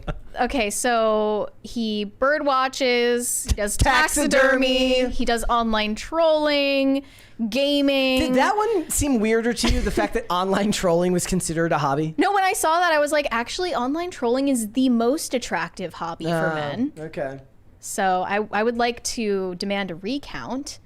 Blake said, frat bro here, we recruit with hangout events at the house. We give the guys that fit bids to begin pledgeship, which can last 5 to 10 weeks, not cults. Okay. I understood about 10% of that. Yeah. But thank you for watching. And we want to know more. If you say it's not a cult, I'll take your word for it. Can you tell us what you do for hazing rituals, or is that like secret? I met a guy who was in a frat that was very secretive, and I tried to get him to tell me what their codes were. Like, they have an entire book of their like rituals, like a whole textbook of rituals that they perform, and they were definitely like occult rituals where they like get in a circle with candles and stuff like that, and he refused to elaborate. It was the weirdest thing. Like, how would they even know if you told me? I don't know. Very weird. Shane H. Wilder said, is this a cult? Seems like a cult. Yeah, it seems like a cult. Geneva said, as a 20-year-old, I don't regret not going to college. Well, good for you. Yep. If you forge another path than going to college, that's something to be proud of. Nebik27 said, I'm pretty sure SCNR is a reference to police scanners used to be used for getting news scoops. That's kind of the way I've understood it, but it's never been. I like how we have a boss that we could just send a message to and ask this, and nobody's doing it. We're just kind of. I don't care enough to do that. Yeah. To do all that. Like, that's a lot of work. I'm just gonna make up stories in my brain about what it means and believe it whole hog. Rhaegar Targaryen said, it's not a cult what you say if it was a cult. Very true. Sounds like something somebody in a cult would say. Yeah. Ale Million said rush season happens in fall and spring. Okay. Well, we're in the season where people are going back to college, are we not? Yep, fall's coming up. Yeah. It's only 70 degrees here today. It's beautiful. I know. It's perfect. Shane H. Wilder said, Bertman, you couldn't fit in a trash can. That's mean. You get a dumpster. Sorenko Productions said Sorority Rush is cultish AF because they're women. Fraternity Rush is just hanging out, drinking, or seeing the game because they're men. I mean, that feels like a less like complex definition of it that doesn't sound like from somebody who actually experienced it. Yeah. I don't know. I'm more willing to believe that the women in sororities genuinely believe like their philanthropy is making a difference. I don't think the frat bros delude themselves. And that's why this country's gonna fall to leftist propaganda forever, because we're gonna delude ourselves. The women, the large leftist female voting bloc will just vote us into that forever. Yeah. Give your money to foreign countries. It's for their benefit, and so you can feel better about yourself. Nate said he called them T1000s. That's hilarious, Brett. Well, I'm sorry. I could have called them fembots, but that might be problematic in 2024. Username I'm not going to read said, if a woman says she was in a sorority, I just assume she's got a body count higher than the Punisher. Is that a fair assumption? I mean, I never really... My college didn't have sororities and fraternities, so I don't know. But is that fair? I never tried dating any of them. Yeah. They always just kind of turn off to me. Probably depends on the school. Yeah. Shane H. Wilder said someone thought Mary was in a sorority. Huh? Yeah, that makes literally zero sense. Yeah. They were like, but you're like outgoing. And I'm like... Is that the only prerequisite for being in a fraternity? You have to be outgoing? Yeah, no. Shane H. Wilder said Brett doesn't want the channel deleted. Dildo-leaded. But Sorenko Productions said Target brand Ezra Miller is Darth Gimp mask. LOL. Yeah, and Smilo Ren, and there were a few other good ones. Corey Anderson said Brawny giving you shit means I care. Is this referring to Brett or Bert? I can't tell. Yeah, anymore. when there's two B's, that's hard to know. I'm assuming that it's me because it's BR. Okay. Nate said party? We would like a party. Yeah, I would like a third party, but the second party hasn't gone off yet. Oh, okay. How are we going to keep this show on the air? Jeez. Brett, dark. Guys, the show is not in danger. Just so you Give now! We're like the Wikipedia dono ads. I'm done. This show is made possible by viewers like you for just pennies a day. Yes, exactly. Tacty Platty said, Mary, watch Old School. It's about a new frat. You're my boy, Blue. I've never seen I've Old never School. seen that either. Oh, Come on! There we go. why is it so late? It's been like that for like 2 weeks Thank now. you.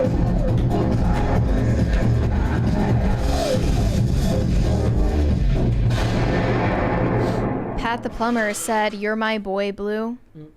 I don't know what that means. Old School.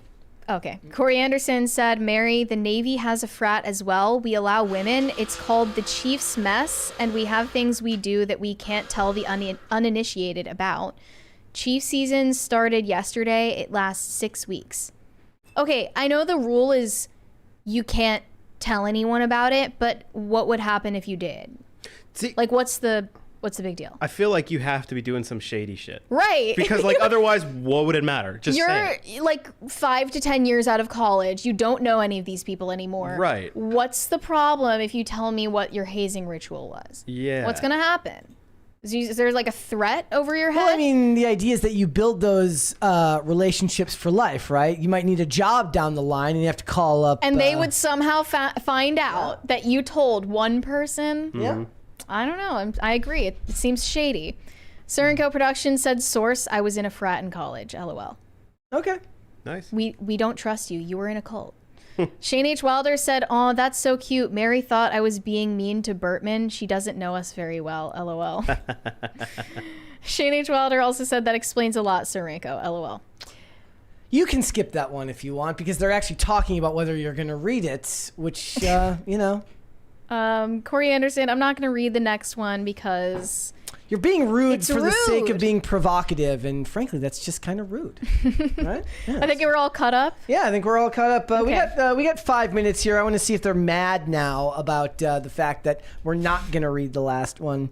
It's not Mary's fault. I said she doesn't need to read it, and frankly, I think it was a little bit offensive. Well, yeah, she's also not here. To defend herself. HCB isn't here to address it. Yep. So It's very rude. It's very rude. All right. Well, we have to hang out because yesterday they were pissed when we signed off at like 4:59. all right, you got 5 minutes to get us to a third crisis party, and if you don't, you're going in timeout. You're I going don't to know hell. what that means yet, but we're gonna figure it out. You're going to hell. You're going to hell. Oh, there's one more there Shade from H. Shane Wilder Wilder. said, "Damn it, Corey." Yeah, let's. You can comment on super chats. Yeah, it's the first time I've ever seen that. What who were? I mean, who's like commenting. I didn't know that was a thing. I'm assuming it tags it up there because you see the names tagged right there. Oh, okay. Corey has been tagged by. Yeah, they're saying she better read this one. Well, you should have thought twice about it. Corey Anderson said, "No, I was saying HCB was a great lady." HCB is a great lady. Okay, just clearing that up for everyone. Thank you. Yes, blaming chat. We're definitely blaming chat. Yeah. Yep. What does he say? You messed up, Corey, says Al B. Why are we talking about Trump right now? Wait, what did Trump do something? I did see stuff today that's saying that RFK might drop out to like help Trump win. Yep. I was. But- you could have told me that he dropped out a week ago, and I wouldn't have been surprised. Well, but you know how you just said if you could say anything, and if you say it with enough authority, people will believe you. Mm-hmm. I was seeing some like leftist accounts the other week saying like RFK's gonna drop out and endorse Kamala. I saw that And I was like, too. you're just making this up, man. Yep. Source, trust me, bro. Yeah. Yeah. Does Yeah, anyone this- actually care about RFK Jr.? Yes, Like, there are people that there are are like diehard people- for RFK. who are going to vote for him. You know what it is? Yeah. What it is like I laugh because people talk about how there's no conformity in Hollywood, or they think that it's a myth and that you're actually like, sure, they're like, oh, you can't support Trump and otherwise you get labeled. But you should see the way they treat people who like RFK, right? Like, Zachary Levi gets absolutely roasted for supporting RFK. Because he's like, look, I don't like the Democrats, but whoa, I'm not a right wing guy. Don't blacklist me. Don't blacklist me, bro. I'm sure there's another Spy Kids movie that I need. Yeah, you leave Zachary Levi alone. Food on the table. Also, Rogan, but I don't know if he's being serious. I think he might just be saying it for the podcast, just because he wants to. Why does Rogan refuse to have Trump on the show? I don't know if he's refusing. He's refusing. At least during 2020, he did. In 2020, yeah. It was very clear that he wasn't going to, and I didn't know why. That's weird because he's also said on the show that he would love to have him. So it's like, well, which one is it, buddy? Yeah, I can't get his story straight. Yeah.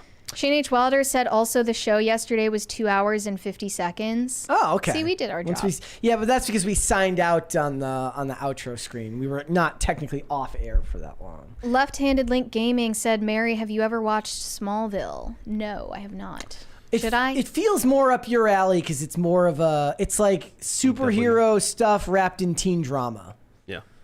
And it's quite wholesome. It's a wholesome chungus because it came out in the early 2000s. Well, does Buffy count as a teen drama? Yeah.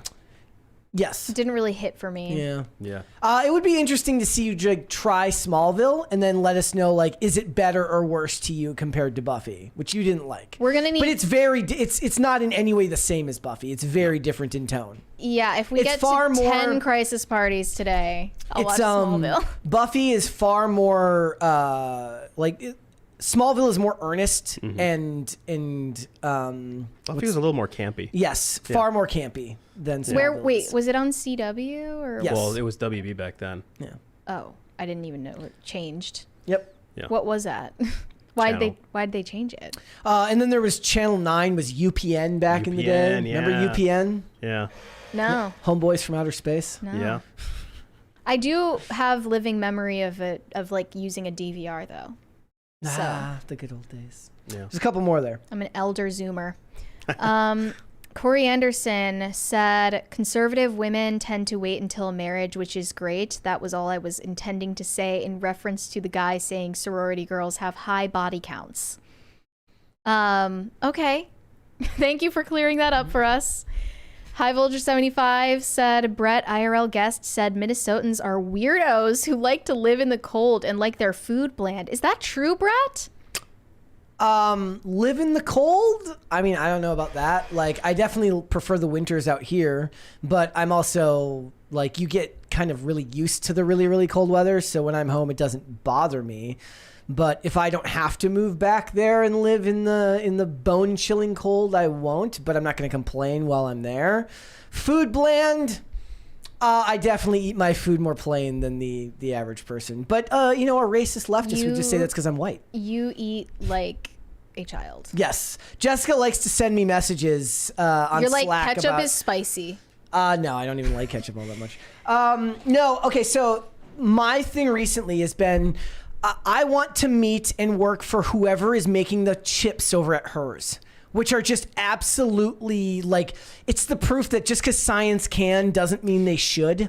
They've I found these like cheese doodles that are, it's tomato soup and grilled cheese, and it tastes exactly like tomato soup and grilled cheese. And then yesterday I had should scare you. Cheese ravioli and marinara, and it tastes exactly like cheese ravioli and marinara. And I'm like, who are these geniuses that they must be paying them a fortune? It's science. And whatever I'm eating, I know it's so genetically modified that my body is literally like, my genetic code is being rewritten as I'm eating it.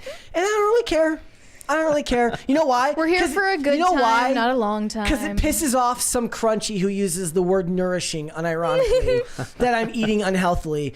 And that makes me happy. I don't know if anyone in the chat will say the same, like any Midwestern people, but Brett didn't know Utz was like a brand. Nope, never heard of it. I didn't either because that's not really a thing on the West Coast. That's crazy. Yeah. I was shocked by that. It's not new. He thought it was like some new chip brand that's like, it just came on the scene. No. I hadn't heard of hers either until I still haven't heard of that. This past year. I'm like, who are all these people that Lay's is just ceding territory to every day? Like, what the hell? Who's mismanaging shit over there? It was Lay's and Pringles, and all of a sudden there's all of these other brands. I used to work for Frito-Lay, and on the West Coast, it's literally like 80% of the market they dominate. Yeah. Everything else. Did you get to eat free chips? Oh God, yes, of course I did. Nice. And Old Dutch too is. I don't know if that's a Midwest thing, but I've never heard of it. Yeah. Okay, where was the next one? Left-Handed Link Gaming said you guys should interview someone who has been locked up for years and get their take on society today, Demolition Man style. I mean, yeah, to get somebody who's comes out and is like, "What's the internet?" What, one of those like YouTubers who's an ex-con and like talks about prison? Look, I like love watching Michael those. I like Michael Francis's YouTube channel. He's the mob boss who. Yeah. But he could just be making it all up. You never know. Good story, man. Yeah.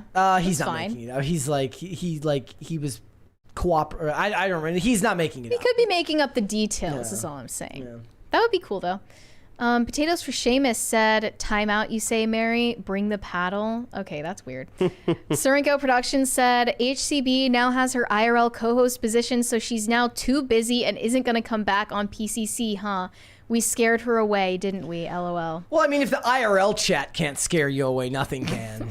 Hopefully she doesn't look at it. That would be healthy. There's nothing worse. Like every time I see the IRL chat, I just imagine having to put a hazmat suit on to just dive in there. Like, I've never looked at that chat and felt better about anything. No. Like, even if they're saying something you agree with, you should feel bad because they're saying it in a way that's so egregious. Yeah. The strangest behavior is that they copy and paste the same message in the chat over and over again.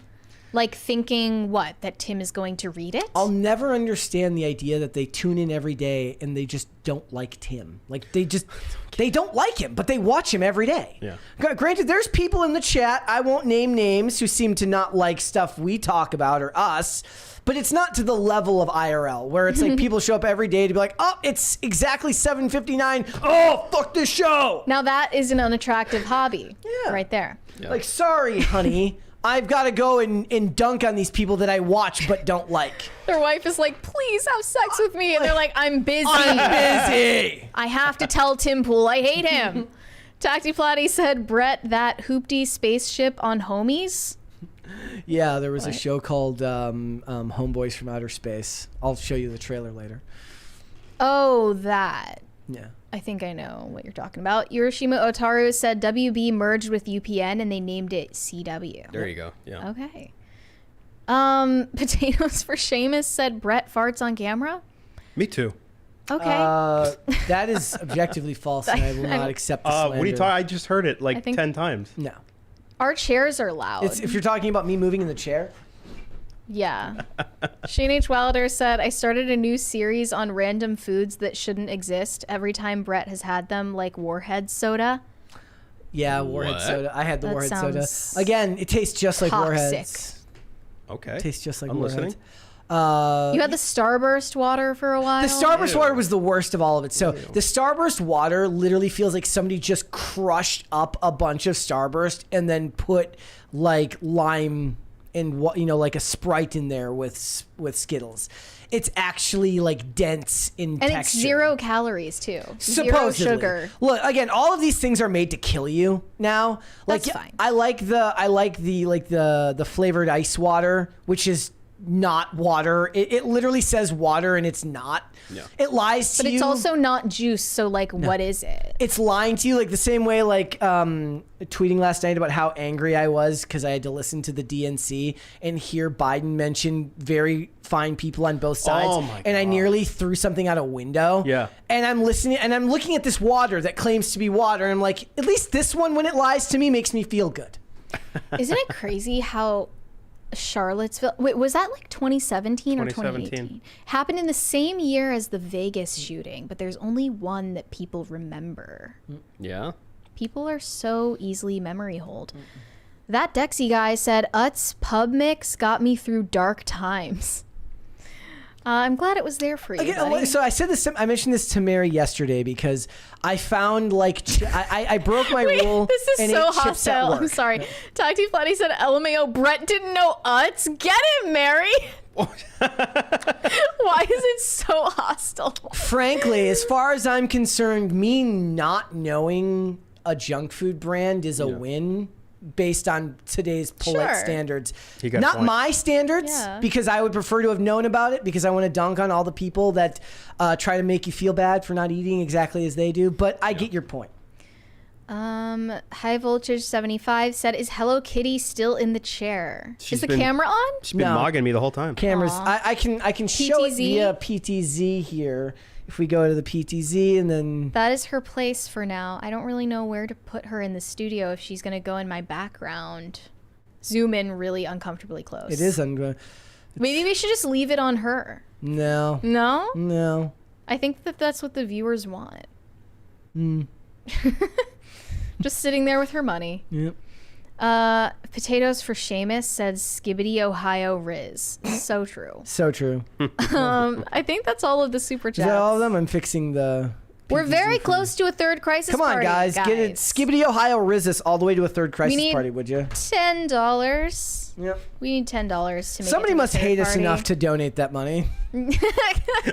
You're not okay today. How you doing, Brett? It makes me laugh. Just checking in.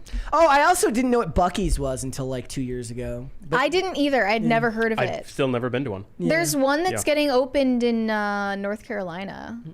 But I thought they were only supposed to be in Texas. It was like when Minnesota got Sonic for the first time, and there was like lines around the corner. I'm like, nothing is that good.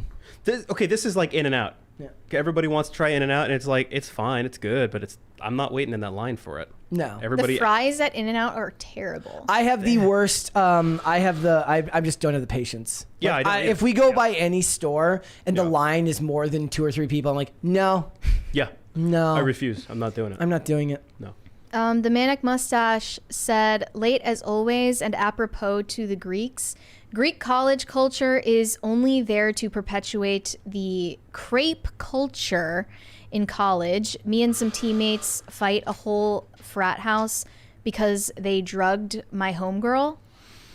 That's dark, but unfortunately, that does happen a lot.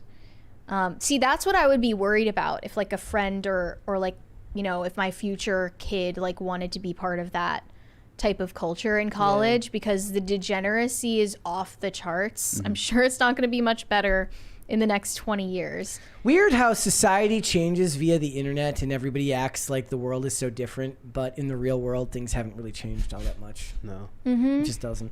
All right, there's one more there. High Voltage 75 said, put her next to Fluffykins. He needs a wife. If I do that, though, I'm worried the TV is going to fall down and shatter while we're live on air. I mean, that'd be great, though. That'd be great television. Fluffykins is already, like, putting some heavy weight on the TV over there. So I don't think we're going to put her there. We're going to have to figure it out. One more there. Was there one other one? Bill Cipher says, the Acolyte being canceled feels like Christmas. Yeah. I mean, I don't feel that great about it. It was nice to see them coping and seething. I'm not gonna lie. I think it would say more if you get really excited about something like that. Like that's actually probably an issue. Well, I'm sad that we don't get to review the second season. I thought that was going to be a really edifying experience for everyone involved. Oh darn! Jake Turbin sent us $2 without a message. Thank you. Potatoes for Seamus said, Brett, have you had your Anne's Frank yet? You seem a little short today. Perhaps a nourishing Hot Pocket will help. Oh. I'm going to turn this podcast around right now. There's one more there.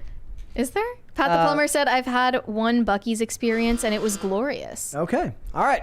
All right, guys, before we go, would you hit the like button on this video and subscribe to this channel if you have not done so already? Censor yourselves with your rude super chats today.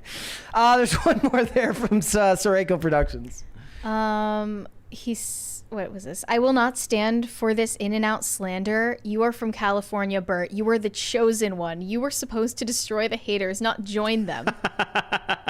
To be fair, it's like a religious thing. I hated on In-N-Out when I lived there. Okay. So, all right. Yeah, you hated In-N-Out. He's not before it like was most cool. Californians. yeah, I'm not like most of them, no. Yeah. That's why you left. That's why I left. All right, Bert, my friend, thank you. Thank you. I'm a writer for Timcast of Scanner News. You could find me on Instagram and Twitter at manofbert. I like to yell at people and S-post. Thank you.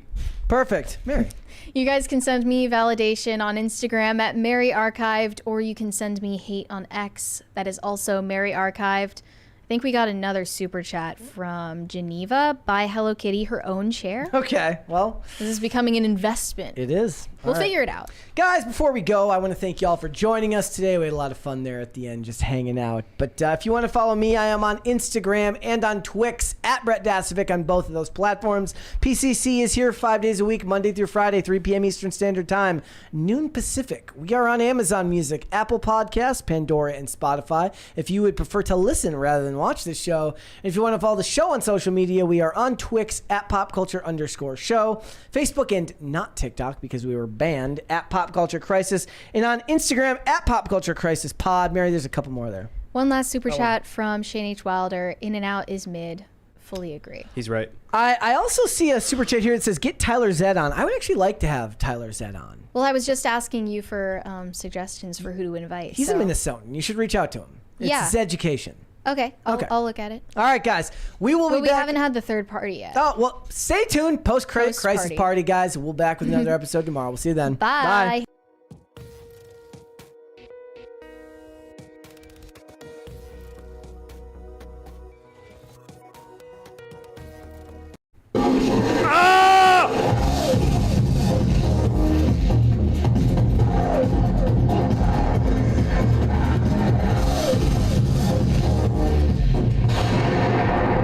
See you tomorrow, guys.